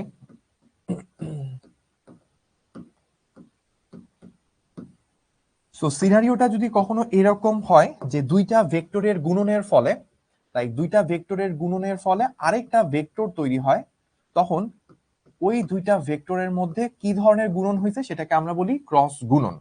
অর্থাৎ ধরেন আপনি দুইটা ভেক্টর থেকে আপনি আরেকটা ভেক্টর পাইলেন, এখন ওই দুইটা ভেক্টর থেকে আপনি অন্য আরেকটা নতুন ভেক্টর পাইছেন। তো আমরা জানি যে ভেক্টরের অনেক সময় যোগ হয়, যেটা আমরা পড়ছিলাম যে লব্ধি নির্ণয় শিখছি সামন্তরিকের সূত্র দিয়ে, উপাংশ থিওরি দিয়ে। আমরা দেখছি ভেক্টরের বিয়োগ হয় আপেক্ষিক বেগ, ছাতার অঙ্ক, গাড়ির কাজ ভিজবে কিনা ভিজবে না, এইসব অঙ্কের ক্ষেত্রে। এরপর আমাদের যেটা আমরা দেখছি কখনো ভেক্টর গুণও হয়। আমরা গত ক্লাসে দেখে আসছি বল এবং সরণ গুণ হয়ে কাজ হয়, দুইটা ভেক্টর গুণ থেকে একটা স্কেলার পাইছি, ওটাকে স্কেলার বা ডট গুণন বলতাম। আজকে আমরা দেখব দুইটা ভিন্ন টাইপের ভেক্টর, তার মানে যোগ বিয়োগ করা যাবে না, কিন্তু এই দুইটা ভেক্টর থেকে আরেকটা ভেক্টর তৈরি হবে। যেহেতু দুইটা ভেক্টর থেকে আরেকটা ভেক্টর তৈরি হয়, এটাকে বলা হচ্ছে ভেক্টর গুণন, বা এটাকে আমরা ক্রস গুণনও বলে থাকি। তো দুইটা ভেক্টরের ক্রস গুণন যখন হয়, তখন ক্রস গুণনটা আমরা এইভাবে করি, ইটা এ বি সাইন থিটা, এইভাবে হচ্ছে এইটাকে রিপ্রেজেন্ট করা হয়। ঠিক আছে, এখন এই জিনিসটা আসলে কি আমরা যদি একটু ঘেটে ঘুটে দেখি তাহলে আমাদের জন্য বোঝাটা ইজিয়ার হবে। ধরেন আমাদের কাছে এই দিক বরাবর একটা ভেক্টর আছে, এটা হচ্ছে আমাদের এ ভেক্টর, আর আরেকটা ভেক্টর আছে, এটা ধরেন হচ্ছে বি ভেক্টর। আচ্ছা, তাহলে একটা হচ্ছে আমার এ ভেক্টর, আরেকটা হচ্ছে বি ভেক্টর। যখন দুইটা ভেক্টরের ক্রস গুণন করা হয় তখন আমাদের কি চলে আসে, এ বি সাইন থিটা। তাহলে আপনার সাইন থিটা কি, থিটা হচ্ছে দুইটা ভেক্টরের অন্তর্গত কোণ, দ্যাট মিন্স এই অ্যাঙ্গেলটাকে আমরা থিটা বলবো। আমি যদি বি থেকে এখানে একটা লম্ব টানি, বি থেকে যদি আমি একটা লম্ব টানতে পারি, লাইক বি থেকে এর উপরে আমি একটা লম্ব টানবো, বি থেকে এর উপর একটা লম্ব টানবো, এই যে লম্ব টানলাম, লম্ব টানার পর আমি যেই জিনিসটা পাচ্ছি, এই যে এইটুকু অংশ, এটাই হচ্ছে বি সাইন থিটা। আপনি জিজ্ঞেস করবেন ভাইয়া এইটুকু বি সাইন থিটা হইলো, এটা কিভাবে বুঝলেন? চিন্তা করে দেখেন ভাইয়া, এটা কি লম্ব, এটা অতিভুজ, লম্ব বাই অতিভুজ, এটাই কি সাইন থিটা। তাহলে এখানে দেখেন B sine theta by B sine theta. অথবা আপনি ধরেন এটাকে মনে মনে এইচ ধরলেন, ধরেন আপনার এটা বি ধরা লাগবে, আপনি এটাকে এইচ ধরলেন, এইচ ডিভাইডেড বাই অতিভুজ কি বি, তাহলে এইচ বাই বি, তাহলে কি লম্ব বাই অতিভুজ সাইন থিটা। তাহলে এইচ সমান সমান আপনি কি বলতে পারেন, বি সাইন থিটা। এখান থেকেও কিন্তু আপনি ব্যাপারটাকে বের করে নিয়ে আসতে পারবেন। তাহলে আলটিমেটলি আমরা এই সিনারিও থেকে কি বুঝলাম, যে এই হচ্ছে আমার বি সাইন থিটা। যখন আমরা দুইটা ভেক্টরকে ক্রস গুণন করব, এটার মানটা আসবে যে কোনো একটা ভেক্টর এবং ওইটা লম্ব বরাবর অপর ভেক্টরের মান। সো একটা ভেক্টর এ এবং তার লম্ব বরাবর অপর ভেক্টরের মান বি সাইন থিটা, এদের গুণফলটাই হচ্ছে ক্রস গুণফলের মান। এখন ক্রস গুণফল বা ভেক্টর গুণফলটা কখন আসছে, যখন দুইটা ভেক্টর থেকে আমি অন্য আরেকটা ভেক্টর পাইছি, তখন হচ্ছে আমার ক্রস গুণন আসছে। এখন একটু খেয়াল করেন, এখানে একটা জটিল টার্ম চলে আসছে, এই জটিল টার্মটার নাম হচ্ছে ইটা। এটাকে আমরা কি ডাকি, এটাকে আমরা হচ্ছে বলি ইটা, সিম্বলটার নাম হচ্ছে রশ্মি টয় আকার টা, ইটা। এটা মানে হচ্ছে কি, ইটার পরিচয় হচ্ছে, ইটার পরিচয়টা যদি আমরা একটু বলি, এ ও বি মিলে যে তল তৈরি হয়,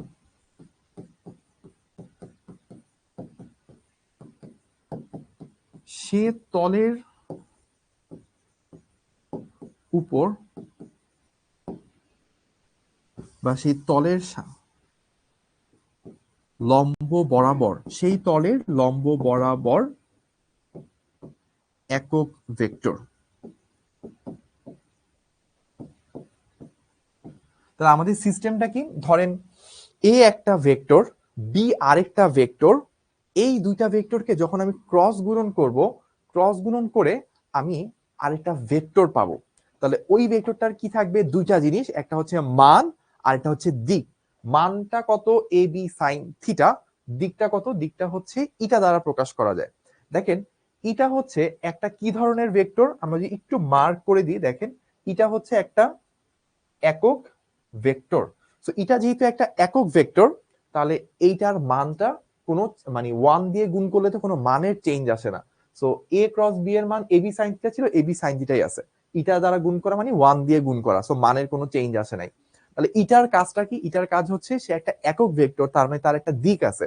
সো এই দুইটা ভেক্টরকে ক্রস গুণন করলে যে দিকটা পাওয়া যায় বা নতুন যে ভেক্টরটা তৈরি হয় সেটা যে দিকটা, সেই দিকটাই হচ্ছে ইটা প্রকাশ করে, বা ইটার দিকটাই হচ্ছে ক্রস গুণফলের দিক। এখন চিন্তা করেন যে এই ক্রস গুণফলের দিকটা আসলে কোন দিকে? ক্রস গুণফলের দিকটা হচ্ছে এ এবং বি দুইটা মিলে যে তল তৈরি হয়েছে সেই তলের সাথে লম্ব বরাবর একক ভেক্টর হচ্ছে ইটা। অর্থাৎ আমি ধরেন দুইটা ভেক্টর নিলাম, এইটা একটা ভেক্টর, এটা ধরেন একটা ভেক্টর, এইটা আরেকটা ভেক্টর, দুইটা ভেক্টর নিলাম। দুইটা ভেক্টর মানে কি? দুইটা রেখা নেওয়া। দুইটা রেখাকে কানেক্ট করে অলওয়েজ কি একটা মাত্র তল পাওয়া যায়। দুইটা রেখাকে কানেক্ট করে আমরা একটা তল পাবো। এই যে তলটা, তলের সাথে লম্ব বরাবর হয় আপনাদের স্ক্রিনকে ভেদ করে বাইরের দিকে অথবা স্ক্রিনকে ভেদ করে ভেতরের দিকে, এই দুইটা দিকের যে কোনো একটা দিক কি এই তলটার সাথে লম্ব। সো এই তলের সাথে লম্ব বরাবর একক মানের যে ভেক্টর সেটাই হচ্ছে ইটা। তো দুইটা ভেক্টর যখন আমি এ নিব এবং বি নিব, এদেরকে মিলে যে তল পাবো, তলের সাথে লম্ব দিকে একক মানের ভেক্টর সেটাই হচ্ছে ইটা, যেটাকে আমরা ইটা ক্যাপ দ্বারা প্রকাশ করে থাকি। তাহলে এইটুকু পর্যন্ত মোটামুটি ধরতে পারছেন যারা, তারা একটু ভাইয়াকে কমেন্ট করে জানাবেন।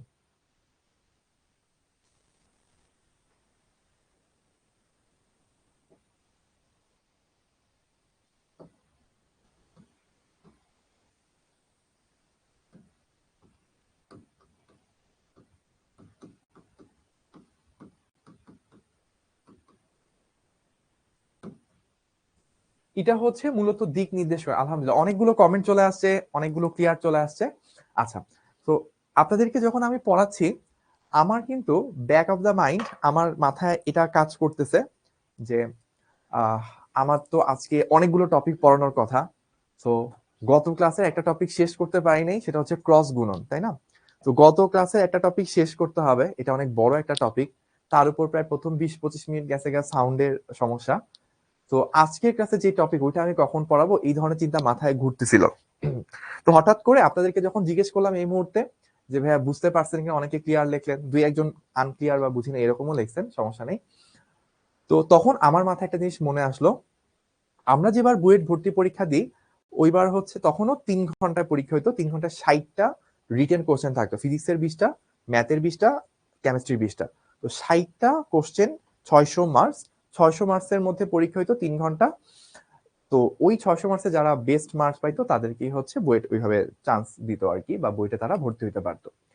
আমি যখন পরীক্ষা শুরু করি, পরীক্ষা শুরু করলে আমার যেটা হয় প্রথম 25 মিনিটে মানে বুয়েট অ্যাডমিশন টেস্টে আপনি একটা সিকিউ সলভ করার জন্য 3 মিনিট করে টাইম পান। তাহলে প্রথম 25 মিনিটে 3 8 24, 8টা বা 9টা, বা প্রথম দিকে তো স্পিড যেগুলো পারা সেগুলো মানুষ আগে অ্যান্সার করে, সেই হিসেবে আমার প্রথম 25 মিনিটে ধরেন 10 থেকে 11টা নর্মালি আমি অ্যান্সার করতাম। মানে বুয়েট অ্যাডমিশন টেস্ট দেওয়ার আগে আমরা মডেল টেস্ট দিতাম, প্রচুর পরিমাণে মডেল টেস্ট দিতাম। যেমন বোর্ড এক্সামের আগে অনেক আপনার মডেল টেস্ট দিয়ে আসছেন ম্যাট্রিকের আগে, আমরাও বুয়েট অ্যাডমিশন টেস্টের আগে প্রচুর মডেল টেস্ট দিতাম। মডেল টেস্ট দেওয়ার সময় যেটা হইতো যে প্রথম 25 মিনিটে দেখা যেত 10 12টা মিনিমাম অ্যান্সার করতাম। বুয়েট অ্যাডমিশন টেস্টের দিন হইলো কি, প্রথম 25 মিনিটে আমি মাত্র 2টা অ্যান্সার করতে পারছিলাম, এবং বাদ বাকি আরো 3টা অ্যান্সার করার ট্রাই করছিলাম, ওইটা অর্ধেক করে জায়গা নষ্ট করছি। অর্ধেক জায়গা নষ্ট করার মানে কিরকম, বুয়েট অ্যাডমিশন টেস্টে আপনাকে কোশ্চেন আর অ্যান্সার পেপার আলাদা থাকে না। অ্যান্সার পেপারের মধ্যেই কোশ্চেন থাকে, একটা নির্দিষ্ট পরিমাণ জায়গা থাকে, অল্প 3 4 লাইন 4 5 লাইন করে জায়গা থাকে, ওইখানে হচ্ছে অ্যান্সারটা লিখতে হয়। তো ওইখানে অ্যান্সারটা লিখতে হয়, যেটা হয় যে আপনি যদি ওই জায়গাটা একবার ভুল করে ফেলেন তাহলে আপনার জন্য যে দ্বিতীয় আরেকবার আপনি অ্যান্সার করবেন সেই সুযোগটা থাকবে না। আমি প্রথম 25 মিনিটে 10 12টা অ্যান্সার করার কথা, অ্যান্সার করছি মাত্র 2টা ঠিকভাবে হয়েছে, আর বাদ বাকি 3টা আরো চেষ্টা করছি কিন্তু অর্ধেক করে জায়গা নষ্ট করছি, মিলাইতে পারিনি। তো আমি তখন চিন্তা করলাম, প্রথম 25 মিনিটে নর্মালি আমি 10 11টা কারেক্ট করে ফেলি, মানে 10টা কারেক্ট করা মানে 100 মার্কস বা 120 মার্কস এরকম। যেখানে আমি প্রথম 25 মিনিটে 100 থেকে 120 মার্কস উঠাই ফেলি 600-র মধ্যে, সেখানে আজকে আমার বুয়েট অ্যাডমিশন টেস্টের দিন আজকে আমার 600 মার্কসের মধ্যে মানে প্রথম 25 মিনিটে আমি মাত্র 20 মার্কস উঠাইতে পারছি, তারপর আবার 3টা জায়গা নষ্ট করছি। আমার তখন ভয়ে হাত পা ঠান্ডা হয়ে আসতেছিল। আমি তখন কি করছিলাম, মানে খাতা লিখতে পারতেছিলাম না, ভয়ে হাত কাঁপতেছে। আমি খাতা অফ করে 1 মিনিট হেড ডাউন করে বসেছিলাম। তারপর কিছু একটা করছিলাম, যে কিছু একটা করার কারণে দেখা গেছে পরীক্ষা যখন 3 ঘন্টার আগে, 3 ঘন্টা ধরেন 2 ঘন্টা 50 থেকে 55 মিনিট, আলহামদুলিল্লাহ ওইটুকু সময়ের মধ্যে যা যা লেখার সেটুকু লিখে শেষ করছে, এবং এনাম ভাই তো বললোই আলহামদুলিল্লাহ ভালো একটা পজিশন নিয়ে চান্স পাইছিলাম। তো ওই যে ওই ব্যাপারটা, যে স্টার্টিংটা খারাপ হয়েছিল, বাট প্রচুর পরিমাণ জেদ ছিল, প্রচুর পরিমাণ স্বপ্ন ছিল, ভালো যেমনি হোক আজকে আমার দিন, আজকে আমাকে ভালো করতেই হবে। তো ওই করার যে এক্সপিরিয়েন্সটা, ওই করার যে ঘটনাটা, সেটা হঠাৎ করে মাথায় চলে আসলো। তো আপনাদের অনেক সময় লাইফে এরকম হবে, দেখবেন মেইন পরীক্ষার দিন সারা বছর সবকিছু ঠিক আছে, যেই মেইন এক্সিকিউশনের দিন, যেই মেইন পরীক্ষার দিন অনেক ধরনের ঝামেলা তৈরি হয়, বাট ওই ঝামেলার মধ্যে থেকেও বের হয়ে আসতে হয়, সেটার জন্য অনেক এফোর্ট দিতে হয়, অনেক কিছু শিখতে হয়, এবং সামহাও কিছু একটা যেমনি হোক যেভাবে হোক আমাকে এটা পারতেই হবে, এই মেন্টালিটা থাকা লাগে। ঠিক আছে? তো কি করেছিলাম না করেছিলাম ওটা নিয়ে ডিটেলসে একদিন ইনশাল্লাহ বলবো। তার আগে আজকে তো আমরা অনেকটুকু অলরেডি দেরি করে ফেলছি, তো আমরা আর আজকে টাইম নষ্ট করব না। আজকে আমরা হচ্ছে আমাদের পড়াশোনাগুলোর দিকে একটু ফোকাস করি। সো ক্রস গুণন বুঝার আগে আমরা হচ্ছে, ক্রস গুণন দেখার আগে আমরা একটা এক্সাম্পল দেখব। আজকে আমরা একটা নতুন রাশি শিখব, একটি নতুন রাশি।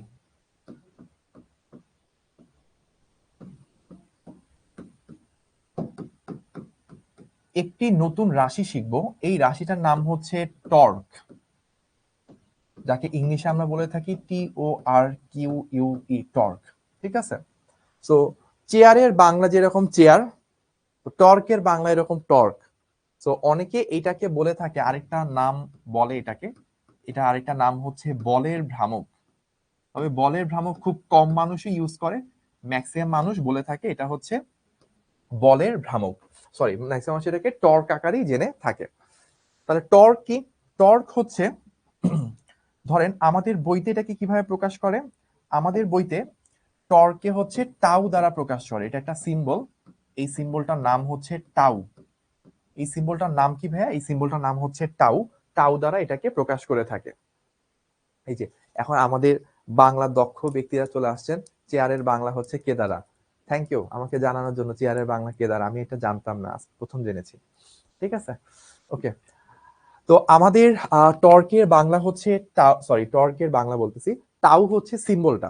এখন টাউ জিনিসটা কি, সেটা হচ্ছে কোনো বস্তুকে ঘোরানোর জন্য, কোনো বস্তুকে ঘোরানোর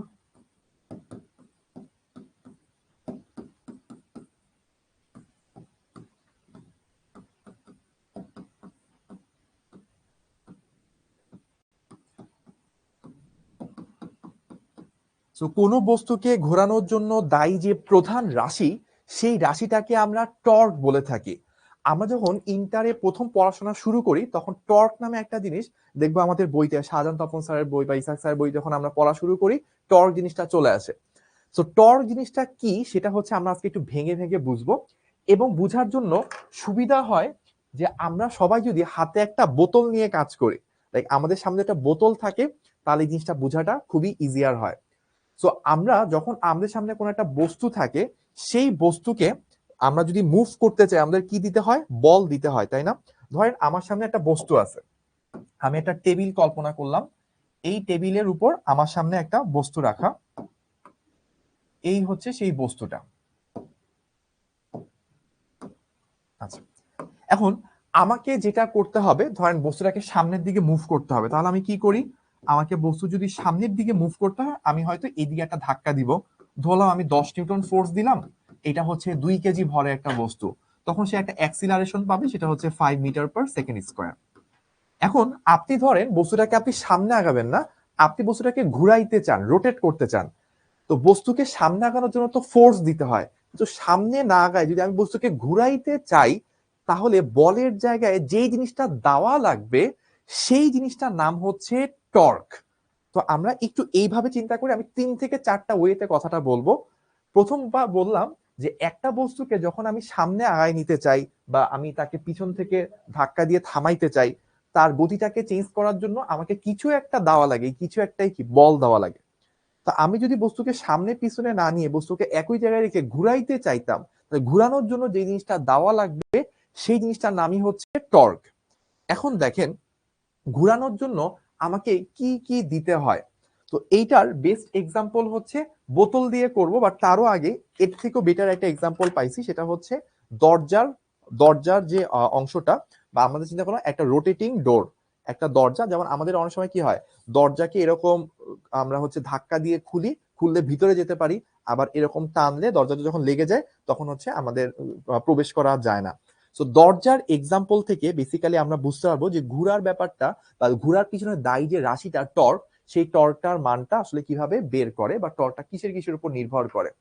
প্রথমে দেখেন, আমরা এইভাবে চিন্তা করব, আমাদের কাছে একটা দরজা আছে,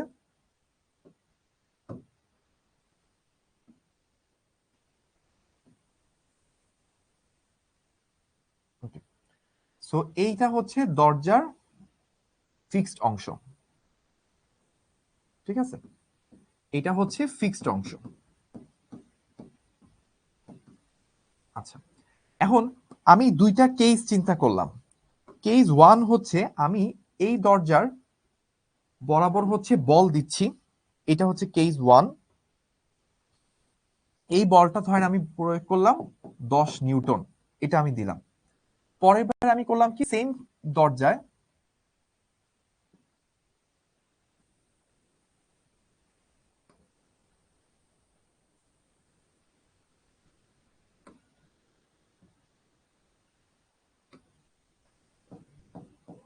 আচ্ছা, ধরেন একই জিনিস, একই দরজা, প্রথমবার আমি দরজাকে ঘোরানোর জন্য সামনের দিকে 10 নিউটন বলে ধাক্কা মারলাম, আর পরের বার হচ্ছে 6 নিউটন বলে ধাক্কা মারলাম। এটা হচ্ছে কেস ওয়ান, এইটা হচ্ছে কেস টু। আমাকে বলেন তো ভাইয়া, এই দুইটা কেসের মধ্যে কোন কেসে দরজাটা বেশি ঘুরবে, 10 নিউটনের সময় নাকি 6 নিউটনের সময়, অর্থাৎ 1 নাম্বার কেসে নাকি 2 নাম্বার কেসে, কোনটার ক্ষেত্রে আমার ঘূর্ণনটা বেশি পাবো বা দরজাটা বেশি ঘুরবে। লাইক এই যে এটা দরজা আছে, আমি এইভাবে ধাক্কা মারলাম, প্রথমে 10 নিউটনের ধাক্কা মারলাম, একটু সরে গেল বা একটু ঘুরলো, পরের বার আমি 6 নিউটনের ধাক্কা মারলাম, আরেক একটু ঘুরলো। তো দুইটার মধ্যে কোন কেসে, ফার্স্ট কেসে নাকি সেকেন্ড কেসে, কোন কেসে হচ্ছে আমার ঘূর্ণনটা বেশি হবে? আমার সবগুলো অ্যান্সার হচ্ছে 1 নাম্বার। দ্যাট মিনস আমার যেহেতু প্রথম কেসে আমার ঘূর্ণনটা বেশি, বা প্রথম কেসে তাহলে ঘুরানোর জন্য দায়ী যে টর্কটা সেটা বেশি, তার মানে টর্ক হচ্ছে বলের সাথে সমানুপাতিক। বল এখানে বেশি ছিল তাই এখানে ঘুরছে বেশি, ঘুরানোর জন্য দায়ী যে ফ্যাক্টরটা সেটা হচ্ছে টর্ক, সেই টর্কটা বেশি। তাহলে এইখান থেকে আমি বুঝতে পারি টর্কটা হচ্ছে আমার বলের সাথে সমানুপাতিক। তাহলে আমার এই একটা সিনারিও গেল। আচ্ছা, তারপর আমি সেকেন্ড এক্সাম্পলটা নিয়ে কাজ করব। সেকেন্ড এক্সাম্পলটা কিরকম? সেকেন্ড এক্সাম্পলটা হচ্ছে এই সেই দরজাটা আগের মতোই আছে, পাশাপাশি একই রকম দরজা দুইটা এঁকে ফেলি, তাহলে আমাদের জন্য এক্সাম্পলটা কম্পেয়ার করা সুবিধা হবে। আচ্ছা, তো এবার আমি করলাম কি, আমি হচ্ছে বল প্রয়োগ করব।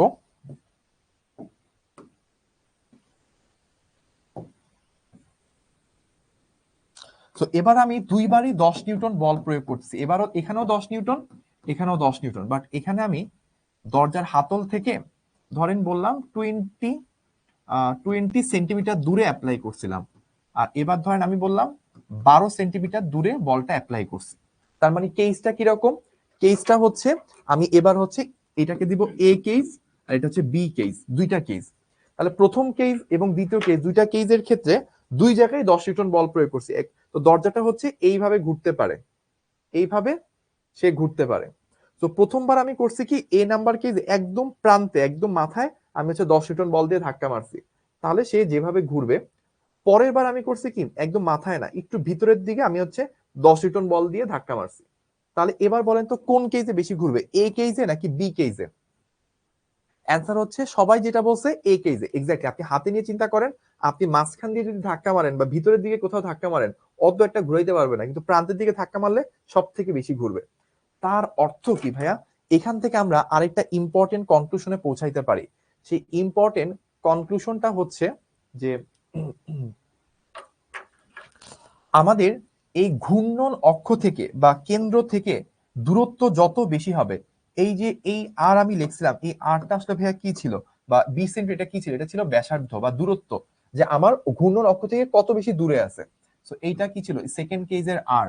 তার মানে আরটা আমার যত বেশি হবে তত হচ্ছে আমার ঘূর্ণনটা তত বেশি হবে, তার মানে টর্কটাও কি তত বেশি হবে, কারণ টর্কের কারণেই তো বস্তু ঘুরে, ঘুরা বেশি, তার মানে হচ্ছে টর্কটা বেশি হয়েছে। তাহলে টর্কটা হচ্ছে ব্যাসার্ধের সাথে সমানুপাতিক বা অবস্থান ভেক্টরের সাথে সমানুপাতিক। আমরা যার সাপেক্ষে ঘুরে তাকেই তো মেইন কাঠামো বা মেইন রেফারেন্স ধরবো। রেফারেন্স থেকে কতটুকু দূরে সেটাই তো আমার অবস্থান ভেক্টর বা ব্যাসার্ধ ভেক্টরের মান। তাহলে আর যত বেশি হবে তত হচ্ছে আমার টর্কের মানটা বেশি হবে, এটাও আমরা দেখলাম। এরপর ভাই আমরা কি দেখব? এরপর আমরা পরের কেসটা দেখব। পরের কেসটা হচ্ছে যে আমি দুইটা দরজা নিলাম আগের মতোই,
আচ্ছা তাহলে এবার আমরা দুইটা কেস নিয়ে কাজ করতেছি।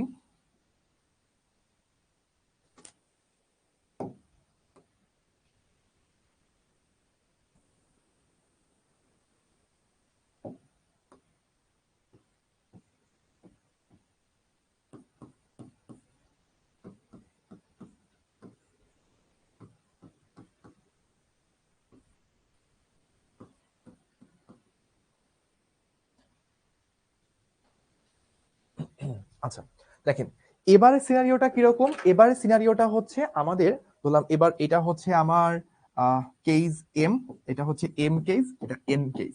আচ্ছা তো এবার দুই জায়গাতেই বা দুইটা সিনারিওতে আমি 10 নিউটন বলই প্রয়োগ করতেছি, একেবারে প্রান্তেই প্রয়োগ করছি। দেখেন এখানেও 10 নিউটন বল, এখানেও 10 নিউটন বল, এখানেও সেন্টার থেকে 20 সেন্টার দূরে, এখানেও সেন্টার থেকে 20 সেন্টার দূরে আমি বলটা অ্যাপ্লাই করছি। তাহলে দুইবারই আমি সেম পরিমাণ বল প্রয়োগ করছি, একেবারে সেম দূরত্বে প্রয়োগ করছি, কিন্তু একবার কি একেবারে সোজাসুজি, একেবারে ধরেন জোরে এভাবে ধাক্কা মারছি, 90 ডিগ্রি কোণে বলটা প্রয়োগ করছি। তখন যতটুকু ঘুরবে আপনি একটু বাঁকা ভাবে প্রয়োগ করেন, 30 ডিগ্রি অ্যাঙ্গেল, 40 ডিগ্রি বা একটু বাঁকা করে প্রয়োগ করেন, তখন কি অত বেশি ঘুরবে? অ্যান্সার হচ্ছে না। অলরেডি আপনারা কমেন্ট করছেন যে ভাইয়া এম কেজে বেশি ঘুরবে। তার মানে আমার 90 ডিগ্রিতে যখন আমি অ্যাপ্লাই করব তখন হচ্ছে আমার অ্যাঙ্গেলটা, তখন আমার আউটপুটটা কি ম্যাক্সিমাম। আর আমি যত অ্যাঙ্গেলটা যত ছোট করতে থাকবো, ছোট করতে থাকলে আউটপুটটা তত কমে যাবে। আপনি যদি একেবারে তল ঘেঁষে যদি আপনি বল প্রয়োগ করেন, আপনি অনেক ধাক্কি করলেও দরজা খুলবে না। আপনি দরজার এদিক থেকে ধাক্কা মারেন, অনেক ধাক্কা মারলেও দরজাটা খুলবে না। তার মানে 0 ডিগ্রিতে বা 180 ডিগ্রিতে আপনার কি হয়, আপনার আউটপুটটা হয় হচ্ছে 0। তাহলে 90তে ম্যাক্সিমাম, 0 বা 180তে 0, এইটা আসলে কার বৈশিষ্ট্য? এটা ভাইয়া সাইন থিটার বৈশিষ্ট্য না? কারণ দেখেন সাইন 90 কত, সাইন 90 হচ্ছে হাইয়েস্ট 1, সাইন 0 ডিগ্রি বা 180 ডিগ্রি এটা কত, সাইন 0 বা সাইন 180, এগুলো হচ্ছে আপনার 0। তার মানে এইটা আসলে সাইন থিটার সাথে রিলেটেড। তার অর্থ টর্কটা আসলে সাইন থিটা এটার সাথেও ডিপেন্ডেন্ট। তাহলে এই তিনটাকে যদি আমরা রিলেট করে ফেলি তাহলে আমরা কি কি পাইলাম? আমরা প্রথম কেসে পাইছি টাউ সমানুপাতিক এফ, পরের কেসে কি পাইলাম? টাউ সমানুপাতিক আর, এর পরের কেসে পাইলাম কি টাউ সমানুপাতিক সাইন থিটা। তাহলে এই তিনটাকে কম্বাইন করলে কি আসবে? আর এফ সাইন থিটা। তাহলে সমানুপাতিক থেকে সময় সমান আনতে একটা কনস্ট্যান্ট লাগে। এই কনস্ট্যান্টটা আমরা এমন ভাবে ডিফাইন করি, মানে আমরা টাউ এর এককটাকে এমন ভাবে ডিফাইন করি যেন কনস্ট্যান্টটা 1 হয়। সো ওই কারণে দেখা যায় আর এফ সাইন থিটা এটা মানটা চলে আসে। ঠিক আছে, এটা কি চলে আসে? এটা ভাইয়া মানটা তখন চলে আসে। তাহলে টাউ এর মানটা আসে আর এফ সাইন থিটা। এখন এখানে যেটা লক্ষ্য করার মতো বিষয় সেটা হচ্ছে আমরা যখন কাজ করতেছি তখন টাউ, টাউ আসলে কি? টাউ কিন্তু একটা ভেক্টর রাশি। টাউ হচ্ছে একটা ভেক্টর। আমরা জানি বল একটা ভেক্টর এবং ব্যাসার্ধ ভেক্টর, সে নিজে নামের মধ্যে একটা ভেক্টর আছে। তো আর এবং এফ দুইটা ভেক্টর, দুইটা ভেক্টর থেকে আমি অন্য আরেকটা ভেক্টর পাইছি টর্ক। তাহলে যেহেতু আর এবং এফ দুইটা ভেক্টর থেকে আমি অন্য আরেকটা ভেক্টর পাইছি, তাহলে অবশ্যই এখানে কি হয়েছে, একটা ভেক্টরের গুণন হয়েছে। যদি আউটপুটটা যেটা আমি পাইছি সেটা যদি স্কেলার হইতো তাহলে ডট গুণন হইতো, কিন্তু আউটপুট তো স্কেলার রাশি আসে নাই। আউটপুট যেটা আসছে টর্ক, এটা একটা ভেক্টর রাশি, এটা একটা দিক আছে। দিকটা কোন দিকে সেটাও ভাইয়া বুঝাচ্ছি। এটা যেটা একটা দিক আছে তার মানে হচ্ছে এটা একটা ভেক্টর রাশি। তাহলে দুইটা ভেক্টর থেকে আমি আরেকটা ভেক্টর রাশি পাইছি, তাহলে গুণনটা অবশ্যই ভেক্টর গুণন হবে, ক্রস গুণন হবে, ডট গুণন হবে না। সেটা আমরা বুঝতে পারলাম। এখন বলবো তাহলে আমরা বুঝলাম যে ভাই টাউ সমান সমান হচ্ছে আর এফ সাইন থিটা, বা টাউ এর যে মানটা, সেই মানটা হচ্ছে আর এফ সাইন থিটা আসে। ঠিক আছে, এখন ভাইয়া টাউ এর দিক কোন দিকে, টাউ এর দিকটা কোন দিকে সেটা বোঝার জন্য যেটা করতে হয় সেটা হচ্ছে আপনার যেই দুইটা ভেক্টর আছে, ধরেন আপনি করছেন কি আর ক্রস এফ, মানে নর্মাল সিস্টেমটা হচ্ছে যখন আমরা কাজ করি, এই যে একদম প্রথম থেকে যদি আসি, এই যে ইটা এর দিক, ইটা এর দিক বের করার কিছু টেকনিক আছে।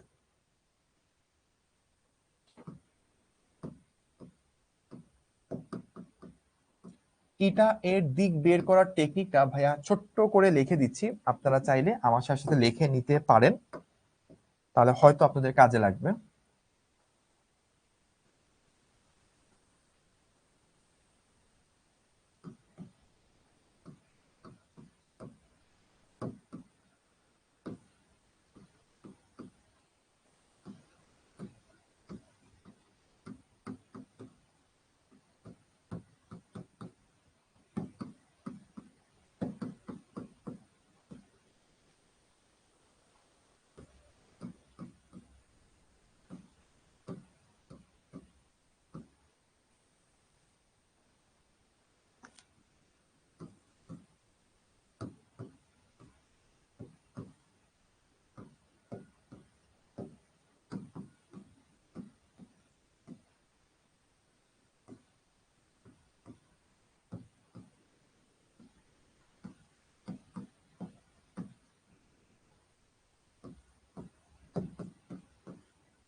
তো ভাইয়া একটু কষ্ট করে দ্রুত লিখে ফেললাম।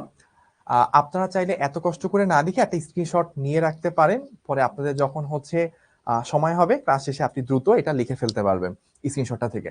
তো ভাইয়া এখানে কি বলছি, ডান হাতের বৃদ্ধাঙ্গুল ব্যতীত অপর চারটা আঙ্গুল। তো আপনারা হচ্ছে প্রথমে যেটা করবেন, লাইক দুইটা ভেক্টর আছে, একটা ধরেন হচ্ছে এ ভেক্টর আর একটা হচ্ছে বি ভেক্টর। ঠিক আছে, ধরেন দুইটা ভেক্টর আপনি নিলেন, আমি ধরেন একটা চিত্র এঁকে দিই তাহলে হচ্ছে বেটার বুঝতে পারবেন। ধরেন আমার কাছে দুইটা ভেক্টর আছে,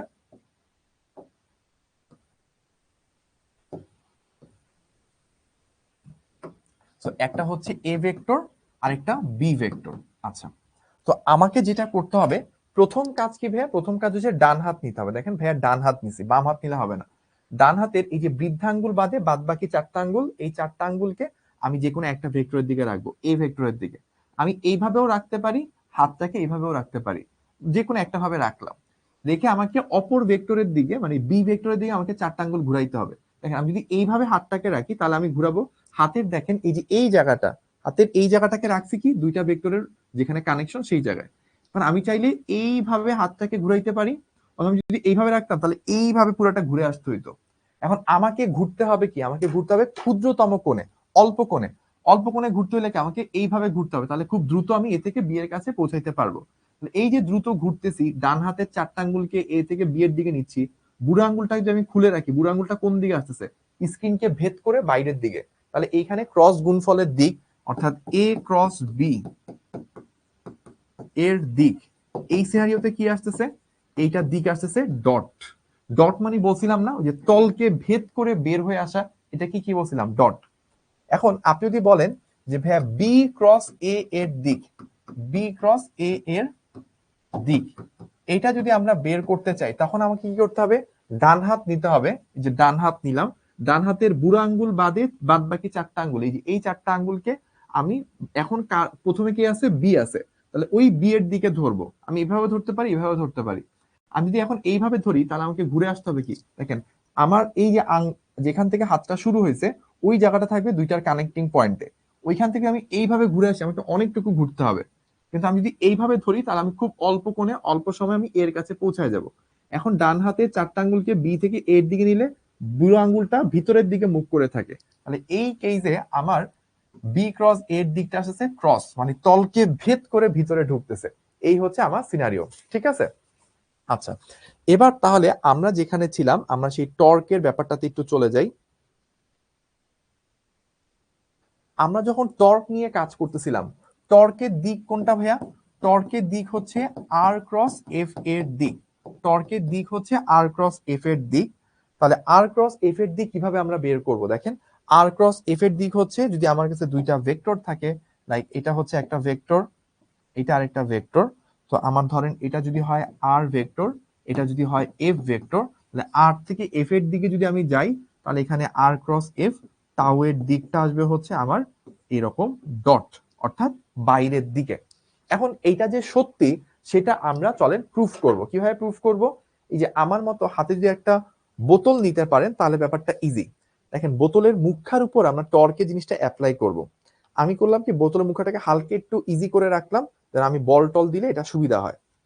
এখন দেখেন এই বোতলটা ঘুরতেছে কিভাবে, বোতলের পানিটা একটু কম থাকলে ভালো হতো। একটা মিনিট ভাইয়া, একটু বোতলের পানিটা ফেলে দিচ্ছি,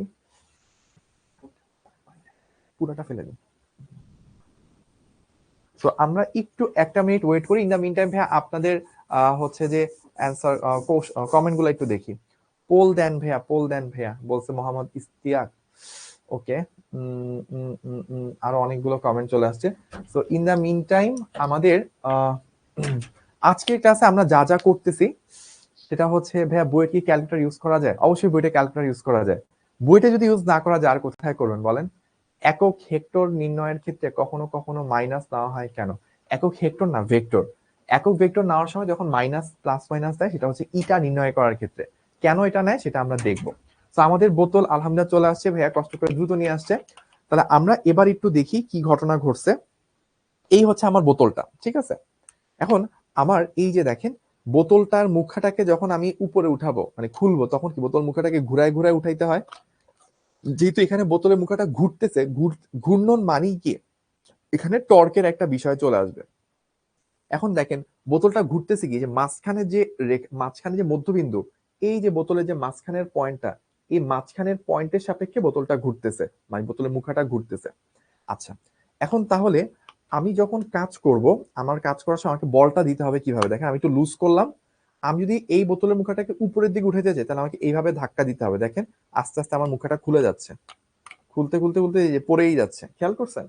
তাহলে আমি যদি এইভাবে ধাক্কা দিতে থাকি, উল্টা যদি চিন্তা করি যে আটকায় রাখলাম, আটকানোর পরে যে আমি ধাক্কা মারতেছি, আস্তে আস্তে খুলতেছে, খুলতে খুলতে খুলতে যে উঠাই ফেলতেছি তাকে। এইভাবে হচ্ছে ধাক্কা মারলে আমার বোতলের মুখাটা খুলে এবং ঘুরতে ঘুরতে সে কোন দিকে উঠে, উপরের দিকে উঠে। আচ্ছা, এখন বলের দিক কোন দিকে, এই বরাবর, বলের দিক এই বরাবর। তাহলে আমরা এটা একটু লিখে রাখি আমাদের এক্সাম্পলে, বোতলের মুখার এক্সাম্পল, বোতলের মুখের এক্সাম্পল। এই এক্সাম্পলের ক্ষেত্রে বলের দিক, বলের দিকটা আমরা কই পাইলাম, ক্রস। বলের দিকটা ক্রস মানে হচ্ছে যে ভিতরের দিকে ঢুকতেছিল, তাই না? এই যে ভিতরের দিকে বলটা দিচ্ছিলাম, ভিতরের দিকে বলটা দিচ্ছিলাম, এইভাবে ধাক্কা মারতেছি, দ্যাটস ওয়াই ক্রস দিলাম। আচ্ছা, এবার আসেন আর ভেক্টরের দিক কোন দিকে। আর ভেক্টরের দিক কোন দিকে, দেখেন এই যে একদম মাঝখানের যে পয়েন্ট, এটাই তো আমার মূল বিন্দু, একদম মাঝখানের পয়েন্ট মূল বিন্দু। আর আমি বলটা দিচ্ছি কি একেবারে প্রান্ত বিন্দুতে। তো আমি যদি একটু বড় করে বলি, এই ধরেন আমার মুখাটা, ঠিক আছে? তো এই আমার মুখাটা আমার হাতের ঠিক একদম মাঝখানের পয়েন্ট, একদম মাঝখানের পয়েন্ট, এটা হচ্ছে আমার সেন্টার। এইটার সাপেক্ষে এইভাবে ঘুরতেছে, তাই না? এখন আমি বলটা, এটা যে আমার মধ্যবিন্দু হয়, আমি বলটা দিচ্ছি কি এই জায়গায়, এই জায়গায় আমি বলটা দিচ্ছি, তাহলে ব্যাসার্ধটা কি হবে? এই দিক বরাবর, সেন্টার থেকে বা মূল বিন্দু থেকে যেই পয়েন্টে বল দিচ্ছি ওই দিক বরাবর হবে হচ্ছে আমার ব্যাসার্ধ ভেক্টর। তাহলে ব্যাসার্ধ ভেক্টরের দিক কোন দিকে? ব্যাসার্ধ ভেক্টরের দিক হচ্ছে আমার ডান দিকে, এই যে ডান দিকে, তাই না? এখন আমরা যদি কাজ করতে চাই, আমাদের এই টাউ যদি আমরা বের করি বা আর ক্রস এফ যদি বের করি, আর ক্রস এফ বের করার টেকনিক কি ভাইয়া? আপনার জন্য বের করার বেস্ট পসিবল টেকনিক হচ্ছে, আপনি কি করবেন? আর এর দিক বরাবর একটা ভেক্টর ধরবেন, এফ এর দিক বরাবর আরেকটা ভেক্টর ধরবেন। সবাই দুইটা কলম হাতে নেন, সবাই দুইটা কলম বা একটা কলম একটা পেন্সিল হাতে নেন।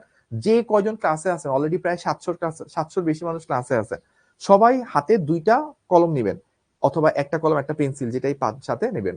নিয়ে বাম হাত দিয়ে দুইটা কলমকে ধরবেন, দুইটা কলম বা একটা কলম পেন্সিল যেটাই পান এভাবে ধরবেন। ধরে প্রথমে কি আছে? আর ভেক্টরটা আছে। তো আর ভেক্টরটা কোন দিকে? এই দিক বরাবর, এই দিক বরাবর একটা কলমকে রাখবেন। আর এফ ভেক্টরটা কোন কোন দিকে আছে? বল ভেক্টরটা আছে তলকে ভেদ করে বা স্ক্রিনকে ভেদ করে ভিতরের দিকে। তো ভিতরের দিকে মুখ করে আরেকটা ভেক্টরকে রাখবেন।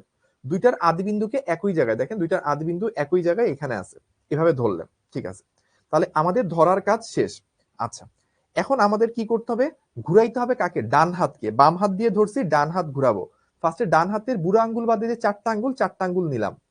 চারটা আঙ্গুল নিয়ে প্রথমে কি আছে? আর ভেক্টর আছে। আর ভেক্টর কোন দিকে? এই দিকে। আর ভেক্টরের দিক বরাবর চারটা আঙ্গুলকে ধরেন। ধরছেন সবাই? আর ভেক্টর বরাবর চারটা আঙ্গুলকে ধরছি। এবার আমি এফ ভেক্টরের দিকে ঘুরাবো। ছোট কোণে, অল্প কোণে যদি ঘুরাইতে চাই তাহলে কি আমাকে এইভাবে ঘুরাইতে হবে? খেয়াল করেন যে এইভাবে ঘুরাইতে হবে। এভাবে যদি ঘুরাই তাহলে বুড়ো আঙ্গুলটা কোন দিকে তাক করে আছে? উপরের দিকে। বুড়ো আঙ্গুলটা উপরের দিকে তাক করতেছে। আপনাদের সবার কি এটা আসছে? বুড়ো আঙ্গুল কি উপরের দিকে আসছে কিনা একটু ইয়েস কমেন্ট করেন। প্রথমে ডান হাতের চারটা আঙ্গুল আর ভেক্টরের দিকের যে কলমটা আছে ওই দিকে ধরছি, তারপর ছোট কোণে এফ ভেক্টরের কলমের দিকে আমি ঘুরাইছি। ঘুরানোর পরে বুড়ো আঙ্গুলটা দেখা যাচ্ছে উপরের দিকে মুখ করে আছে। যাদের যাদের আসছে একটু ইয়েস লেখেন কমেন্টে। আমার সামনে অনেকগুলো ইয়েস চলে আসছে, আলহামদুলিল্লাহ, অনেকের আসছে। আচ্ছা, তাহলে এইখান থেকে বুঝলাম যে এই আর ক্রস এফ এর দিক, এই দিকটা চলে আসছে কোন দিকে? উপরের দিকে, এইটা আসছে। এখন একটু দেখেন তো ভাইয়া, মনে আছে আমরা যখন এভাবে ঘুরাচ্ছিলাম মুখাটা কোন দিকে উঠে যাচ্ছিল? মুখাটা এই যে দেখেন ঘুরতে ঘুরতে ঘুরতে ঘুরতে সে উপরের দিকে উঠে যাচ্ছে। তার মানে কি? টর্কের দিকটা কি? আলটিমেটলি বস্তুটা ঘুরতে ঘুরতে কোন দিকে যাচ্ছে সেটাই তো আসলে টর্কের দিক। টর্কের দিকটা উপরের দিকে আসলো, আর ক্রস এফ এর দিকেও উপরের দিকে আসলো। তাহলে টর্কের দিকটা যে আর ক্রস এফ এর দিক সেটা আমরা বুঝে গেলাম, ঠিক আছে? আচ্ছা, তাহলে সোফার আমরা কি পাইলাম? সোফার আমরা পাইলাম টর, সেটা হচ্ছে আর ক্রস এফ। এই হচ্ছে আমাদের টোটাল অ্যান্সারটা আমরা এখন পর্যন্ত যেটুকু বের করতে পারছি। ওকে, এবার আসেন এই জিনিসটাকে আপনি আবার কিভাবে লিখতে পারেন? এটাকে আপনি লিখতে পারেন ইটা আর এফ সাইন থিটা। এই ইটাটা কি? ইটা হচ্ছে আর এবং এফ মিলে যে তল তৈরি হয়েছে। আর এবং এফ মিলে কোন তল তৈরি হবে? আর হচ্ছে এই বরাবর, এফ হচ্ছে এই বরাবর, এই হচ্ছে আর এফ তল। আর এফ তলটা হচ্ছে যে ভূমির সাথে সমতল যে তলটা, এটার সাথে লম্ব বরাবর একক ভেক্টর কি হয়? উপরের দিকে একক মানের ভেক্টর, অথবা তলকে ভেদ করে নিচের দিকে একক মানের ভেক্টর, দুইটাই তো হইতে পারে, ঠিক আছে? তাহলে আমার যখন এভাবে লিখবো tau equals to R cross F পুরাটা প্রকাশ করা যায়। অথবা আপনি শুধু মান যদি বলেন, মানটা কি হবে? আর এফ সাইন থিটা। দিকটা আপনি কিভাবে প্রকাশ করতে পারেন? একটা একক ভেক্টর দ্বারা প্রকাশ করতে পারেন। তাহলে এইখান থেকে যখন আপনার একক ভেক্টরটা লিখতে চান তখন আপনার কি লিখতে হবে? R cross F divided by R F sine theta, এভাবে লিখতে পারেন। অথবা আপনি এটাও লিখতে পারেন R cross F divided by R cross F এর মডুলাস। এভাবেও কিন্তু আপনি লিখতে পারেন, দুইভাবে আপনি লেখা পসিবল। আচ্ছা, এখন আমরা একটু দেখব এটা লেখার সময় অ্যান্সারটা কেন প্লাস মাইনাস করা লাগে। অ্যান্সারটা লেখার সময় ভেড়া কেন প্লাস মাইনাস করা লাগে, এইটুকু পর্যন্ত যদি বুঝতে পারেন একটু কমেন্ট করে জানায়েন। মানে আমরা যে আর ক্রস এফ, এটাই যে আসলে টাউ এর দিক, টর্কের দিকটা, টর্কটা কিভাবে হইলো, টর্কের দিকটা কিভাবে আসলো, বা হচ্ছে ইকুয়েশনটা যে এটাই রাইট, এই ব্যাপারগুলো যারা বুঝতে পারছেন একটু ভাইকে কমেন্ট করে জানায়, ঠিক আছে?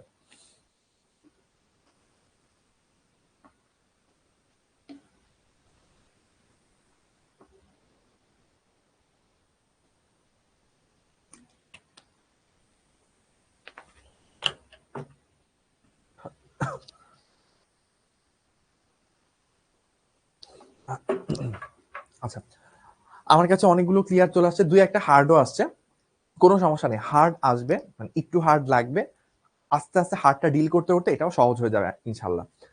তো আমরা এখন একটু দেখবো এই ইটা যখন আমরা লিখি তখন কেন হচ্ছে প্লাস মাইনাস এরকম দেওয়া হয়, এটা আমরা একটু দেখব। ধরেন আমরা যখন এ ক্রস বি লিখি, আমরা যখন এ ক্রস বি এই জিনিসটা যখন আমরা করতেছি তখন আমরা কি লিখি, ইটা এ বি সাইন থিটা, তাই না? আচ্ছা, তাহলে শুধু ইটা যখন বলবো তখন আমরা কি লিখতে পারবো, A cross B divided by A B sine theta, এটা লিখতে পারি। এখন এই আমরা তো জানি ইটার তো কোনো মান নাই, তাই না?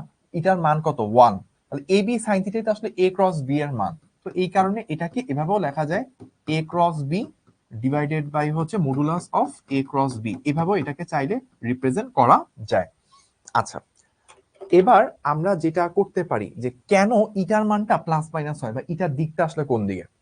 ধরেন আপনার কাছে দুইটা ভেক্টর আছে আগের এক্সাম্পলের মতো, একটা হচ্ছে এ ভেক্টর এদিকে, একটা হচ্ছে বি ভেক্টর এদিকে, তাহলে এ আর বি মিলে যে তলটা হয় সেটা কি এরকম একটা সমতল হবে। তো আপনি যদি ডান হাত নিয়ে এই এ থেকে বি এর দিকে ঘুরান, একটু আগে যেরকম আর ক্রস এফ করছেন, দেখবেন আপনার দিকটা আসবে উপরের দিকে। তাহলে এই আর এবং এফ বা এখানে আমাদের এই যে এ আর বি মিলে যে তলটা তৈরি হচ্ছে ভূমির সমতল একটা তল, এই ভূমির সমতলের সাথে লম্ব বরাবর, মানে এই তলের উপর লম্ব হইতে পারে উপরের দিকে, তলের উপর লম্ব হইতে পারে নিচের দিকে। তাহলে আপনাকে যদি কখনো বলে যে দুইটা ভেক্টর মিলে যে তল তৈরি হয়েছে ওই তলের সাথে লম্ব দিকে একক ভেক্টর বের করো, তাহলে লম্ব দিক তো উপরের দিকেও একক ভেক্টর হওয়া পসিবল, লম্ব দিকে নিচের দিকেও একক ভেক্টর হওয়া পসিবল। শুধু যদি ইটা বের করেন ও হয়তো উপরের দিকে দিবে, তাহলে শুধু ওই উপরের দিকটাই তো অ্যান্সার না, নিচের দিকেও তো অ্যান্সার হওয়া পসিবল। তখন আমরা করি কি, ইটার জায়গায় plus minus A cross B, A cross B এইভাবে ব্যাপারটাকে রিপ্রেজেন্ট করে থাকি। অর আমরা এভাবে বলতে পারি, eta is equals to plus minus A cross B divided by A B sine theta. তাহলে এটা কখন বলতেছি ভাইয়া, খুবই ইম্পর্টেন্ট, যে আমার এ একটা ভেক্টর এ একটা ভেক্টর বি, তাহলে এ আর বি আমি এভাবে নিলাম, নিয়ে এই দুইটা মিলে তো আমার ভূমির সমতল একটা তল তৈরি হলো। তাহলে এই তলের সাথে লম্ব দিক তো আমার উপরের দিকেও হওয়া পসিবল, আবার নিচের দিকে যদি নি তাও কি এটা আমার এই তলের সাথে লম্ব, তাহলে আমি উপর নিচ দুইটা পসিবল, তাহলে দুই দিকে একক ভেক্টর হওয়া পসিবল। তাহলে এই তলের সাথে একক ভেক্টর হওয়া পসিবল, উপরের দিকে একটা নিচের দিকে একটা, প্লাস যদি উপরের দিক বোঝায় মাইনাস তাহলে নিচের দিক বোঝাবে। ওই কেসে হচ্ছে আমাকে একক ভেক্টর বের করার সময় প্লাস মাইনাস বের করতে হয়। তাহলে এটা কখন, যদি আমাকে বলে, যদি আমাকে বলে এ ও বি এর তলের লম্ব দিকে একক ভেক্টর, তখন হচ্ছে আমরা এই কাজটা করে থাকবো, ঠিক আছে? তো অন্যান্য কেসে না, শুধুমাত্র এই কেসে যে তলের লম্ব দিকে একক ভেক্টর নির্ণয় করা, তখন হচ্ছে আমরা এই কাজটা করব। তাহলে এখন আমরা একটু দ্রুত ছোটখাটো কিছু জিনিস দেখে নেব। তো আমরা তো এইটুকু দেখলাম যে ভাইয়া এ ক্রস বি সেটা আসতেছে হচ্ছে আই ইন্টু হচ্ছে কি আসতেছে এ বি সাইন থিটা, এটা আমাদের চলে আসতেছে। এখন আমরা যদি এই কাজটা করি যে আমাদের আই ক্রস আই করতাম, তাহলে ভাইয়া কি আসতো, আই ক্রস আই করলে এখানে একটা একক ভেক্টর, এখানে আপনার আই এর মান কত 1, এরপর আরেকটা 1 ইন্টু সাইন, দুইটা আই এর অন্তর্গত কোণ কত 0 ডিগ্রি। কেউ কি বলতে পারেন সাইন 0 ডিগ্রির মান কত? সাইন 0 ডিগ্রির মান হচ্ছে 0। আমরা 15 মিনিট এক্সটেন্ড করব 45 পর্যন্ত, তাহলে আমাদের আলটিমেটলি জিনিসটা কি দাঁড়াবে, 0। তাহলে আমরা আই ক্রস আই করলে 0 আসে, মনে আছে গতদিন করছিলাম আই ডট আই 1 আসতো, এখানে আই ক্রস আই করে 0 আসছে। সিমিলার ওয়েতে নিশ্চয়ই বুঝতে পারতেছেন, আমরা যদি জে ক্রস জে করতাম তাহলে কি আসতো, ওই যে ইটা ইন্টু 1 ইন্টু 1 ইন্টু সাইন 0, তো আবারও 0, আলটিমেটলি 0। একই রকম ভাবে কে ক্রস কে, এটাও কি আসে 0। তার মানে একই জাতীয় দুইটা একক ভেক্টরকে যদি আপনি ক্রস গুণন করেন অ্যান্সারটা কি পাচ্ছেন, 0 পাচ্ছেন। আচ্ছা, এবার একটু চিন্তা করেন যদি এইরকম কেস আসে যে আপনার আই ক্রস জে, এখন আই ক্রস জে যখন আপনি নিবেন একটা ফার্স্টে একক ভেক্টর, আই এর মান কত 1, এটার মানও 1 ইনটু আই এবং জে তাদের অন্তর্গত কোণ কত, আই এবং জে তাদের অন্তর্গত কোণ হচ্ছে আমার সাইন 90, অন্তর্গত কোণটা 90 ডিগ্রি। এখন সাইন 90 কত 1, তাহলে এই পুরাটা তো 1 হয়ে গেল। আই আর জে উভয় সাথে লম্ব দিকে একক ভেক্টর। আপনার ধরেন তিনটা ভেক্টর আছে, ধরেন আমি আমার হাতটা একটু ঘুরাই,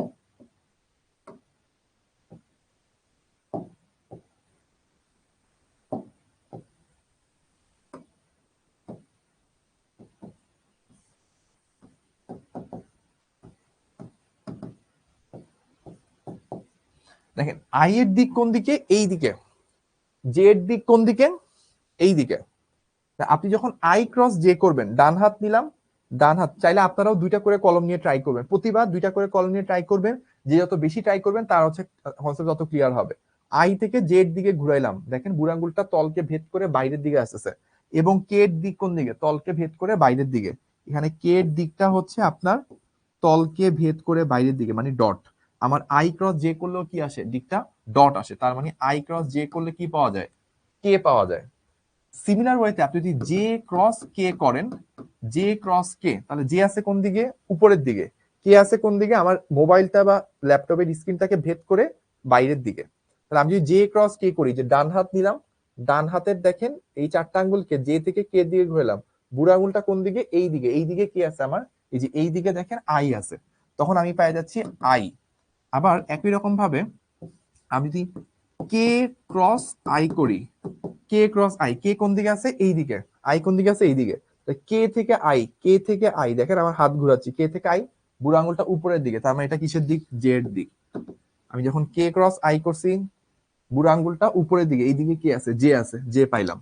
তাহলে দেখেন আই ক্রস জে করলে কে, জে কে করলে আই, কে আই করলে জে, তাহলে এটা সার্কেলের মতো না, যে আমার দেখেন আই,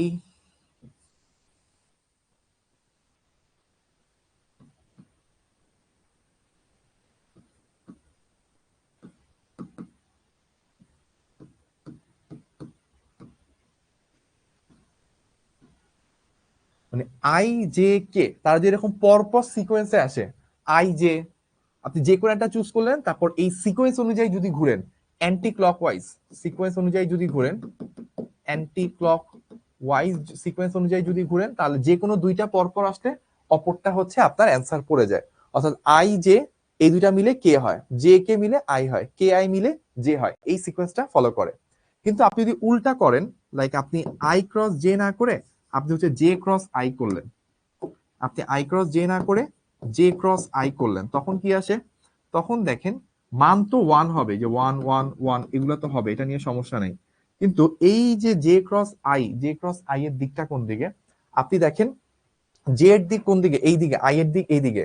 আপনি যদি জে এর দিক থেকে আই এর দিকে রাখেন, দেখেন বুড়ো আঙ্গুল ভেতরের দিকে আসতেছে, জে ক্রস আই এটার দিকটা আসতেছে হচ্ছে আপনার ক্রস, ক্রস কোন দিকে, কে মাইনাস কে এর দিক, সো মাইনাস কে এটার দিক হচ্ছে ক্রস বরাবর। তার মানে আপনি যখন এটা করেন একক ভেক্টরটা আলটিমেটলি চলে আসে মাইনাস কে। তো আপনি আই জে এই সিকোয়েন্সে আগাইলে অ্যান্সারটা আসে কে, তো জে আই উল্টা ভাবে আগাইলে এটা আসে মাইনাস কে। সিমিলার ওয়েতে আপনি যদি জে কে করতেন আই আসতো, আপনি যদি উল্টাটা করেন কে ক্রস জে, তাহলে আপনার আসবে মাইনাস আই।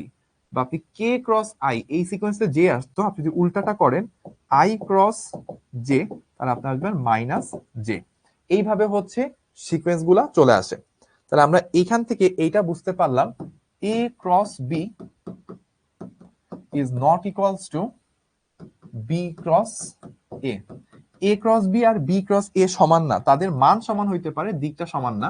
আমরা বলতে পারি a cross b equals to minus b cross a, কারণ a cross b করলে দিক যেদিকে আসে, b cross a করলে দিকটা ঠিক তার উল্টো আসে, তো উল্টো দিক, এই কারণে হচ্ছে মাইনাস সাইনটা অ্যাড হয়। আচ্ছা, এখন আমরা আরেকটা জিনিস দেখব, সেটা হচ্ছে যদি দুটি ভেক্টর সমান্তরাল হয়, দুটি ভেক্টর সমান্তরাল হলে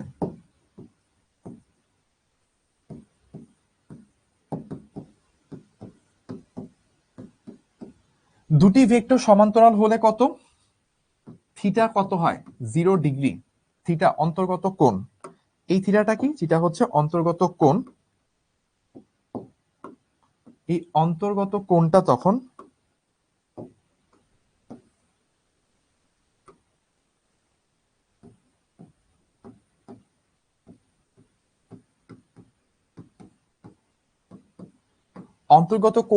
চলে আসে হচ্ছে 0 ডিগ্রি।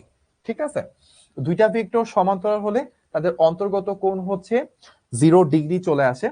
এখন দেখেন আমরা তাহলে এ আর বি দুইটা ভেক্টর যদি সমান্তরাল হয় তখন আমরা কি আসবে, ইটা এ বি সাইন 0 ডিগ্রি। সাইন 0 কত, 0। তাহলে দুইটা ভেক্টর সমান্তরাল হইলে তাদের ক্রস গুণন কি আসে, 0 আসে। তাহলে এই ব্যাপারটা কিন্তু খুবই ইম্পর্টেন্ট, এটা অবশ্যই অবশ্যই আমাদেরকে মাথায় রাখতে হবে যে দুইটা ভেক্টর লম্ব হইলে কি হইতো, ডট গুণ শূন্য হইতো, আর যখন হচ্ছে সমান্তরাল তখন হচ্ছে ক্রস গুণন শূন্য। তাহলে দুটি ভেক্টর লম্ব হলে, দুটি ভেক্টর লম্ব হলে, পরস্পর লম্ব হলে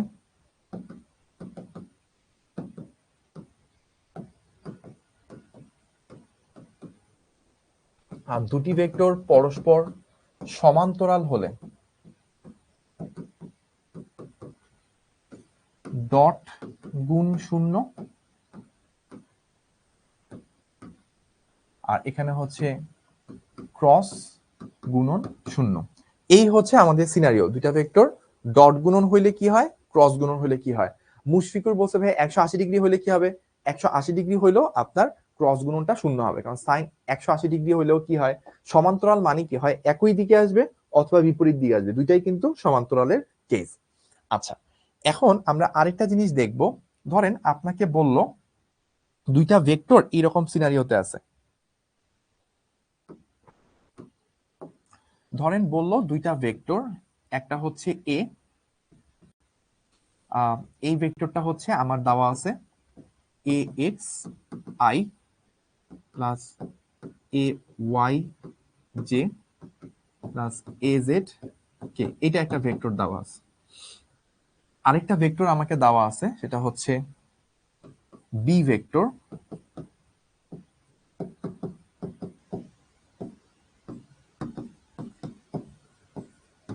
এরকম। এখন আমি যেটা বের করতে চাই সেটা হচ্ছে এ ক্রস বি। আমি যখন এ ক্রস বি বের করব তখন আমার কি, এই পুরা জিনিসটার সাথে আমার এই পুরা জিনিসটা গুণ হবে। তাহলে ফার্স্টে এ এক্স এর সাথে এই তিনটাকে গুণ, তারপর এ ওয়াই এর সাথে এই তিনটাকে গুণ, এ জেড এর সাথে এই তিনটা গুণ, এভাবে করে আসতে থাকবে। তাহলে ফার্স্টে কি হবে, আই এবং আই, আই এবং আই এই দুইটা গুণ করে কি 0 আসবে, প্লাস এরপরে কি আই এবং জে, আই এবং জে এই দুইটা যখন গুণ হবে তখন কি আসবে, কে আসবে।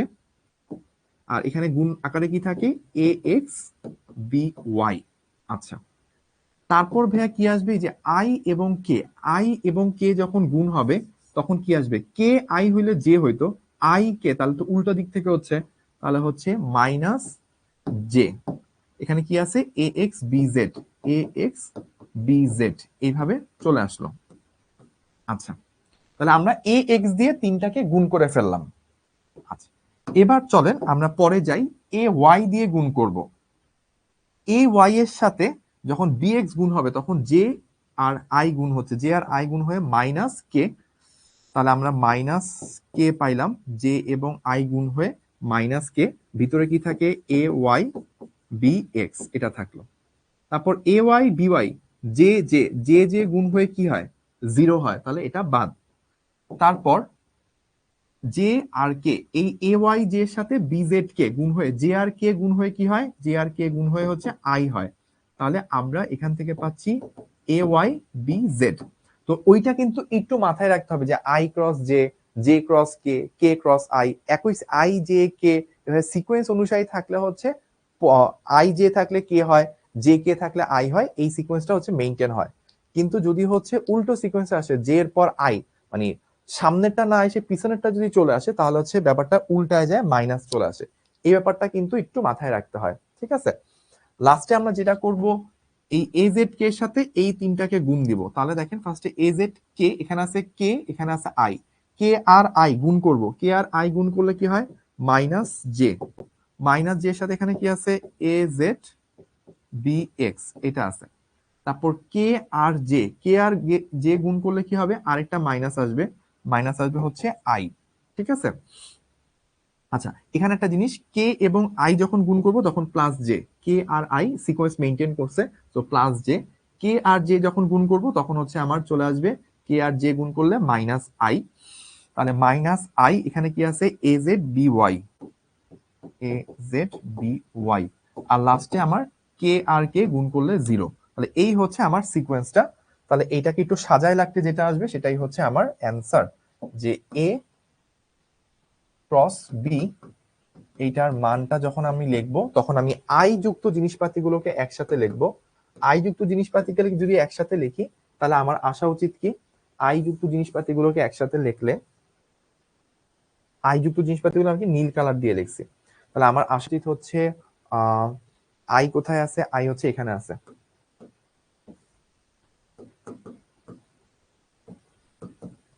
এ Y B Z minus A Z B Y, এটা আসার কথা।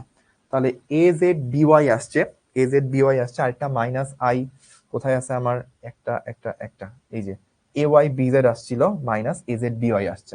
আচ্ছা, তারপর আমার আসবে হচ্ছে মাইনাস জে কমন নিলে, মাইনাস জে কমন নিলে A X B Z minus B Z A X, এটা আসা উচিত। তাহলে B Z A X, B Z A X, তাহলে আমার এ এক্স বি জেড, এই যে এখানে পাইছি আমি একটা, এটা হচ্ছে জে এর সাথে রিলেটেড, তাহলে আমরা এটা পেয়ে গেলাম।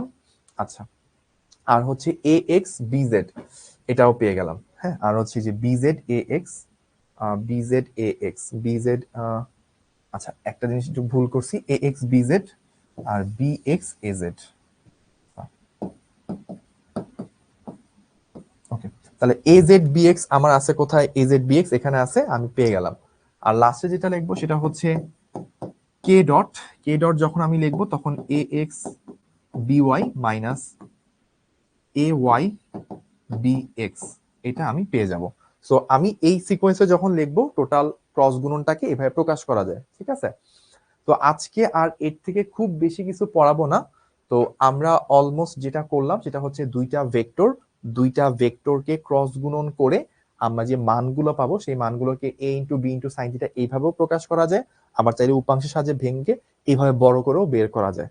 এখন প্রশ্ন হচ্ছে ভাই এত বড় করে কিভাবে বের করবো, এটা কি মুখস্থ থাকবে পরীক্ষায়? অ্যান্সার হচ্ছে না, এটা এইভাবে মুখস্থ থাকে না। এটা প্রকাশ করার জন্য আরেকটা ছোট্ট টেকনিক আছে। আপনারা কে কে ম্যাট্রিক্স নির্ণায়ক এগুলো শিখছেন? নির্ণায়ক কে কে পারেন বা ম্যাট্রিক্স কে কে পারেন আমাকে একটু কমেন্টে ইয়েস লেখেন। নির্ণায়ক বা ম্যাট্রিক্স কে কে পারেন একটু কমেন্টে ইয়েস লেখেন।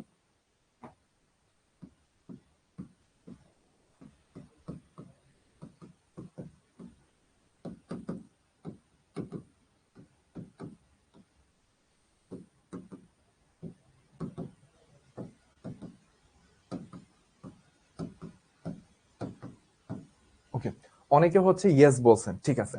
তো এ ক্রস বি বের করার সহজ টেকনিক হচ্ছে আপনি ফার্স্টে আই জে কে এভাবে বসাবেন, তারপর A X A Y A Z B X B Y B Z এভাবে লিখবেন। এখন নির্ণায়কের বিস্তৃতি তো আপনারা পারেন, বিস্তৃতি আমরা কিভাবে করতাম, এই যে ফার্স্টে আই কে যদি আমরা বাইরে রাখি, A Y B Z, A Y B Z minus A Z B Y, A Z B Y, আমি এইটাকে যখন নিয়ে কাজ করব তখন এই রো এই কলাম বাদ যাবে, এই দুইটা গুণ হয়, আবার এই দুইটা গুণ হয়, এই দুইটা থেকে এই দুইটা বিয়োগ যায়, এভাবে আমরা করছি। সিমিলারিতে যখন আমি পরেরটাতে যাব তখন কি আসবে, মাইনাস জে, মাইনাস জে নিলে কি হবে, আমার A X B Z, A X B Z minus A Z B X এভাবে আসবে, প্লাস প্লাস কি হবে, কে যখন আমরা নিব তখন A X B Y, A X B Y minus A Y B X, A Y B x, এইভাবে হচ্ছে পুরো সিস্টেমটা আমার চলে আসবে। একটা এক্সাম্পল দেখাবো, এই এক্সাম্পল দিয়ে আমরা হচ্ছে পুরাটা শেষ করে দিব। যারা ম্যাট্রিক্স এখনো দেখে আসেনি তাদেরকে একটু বলি, ফার্স্ট আমি প্রথম এলিমেন্টটা নিলে এটা যেই রো আছে যে কলাম আছে সেটা বাদ দিয়ে যে এলিমেন্ট গুলো থাকে এই রো এবং এই কলাম বাদ যাবে, তখন আমার এই চারটা টার্ম পড়ে থাকবে।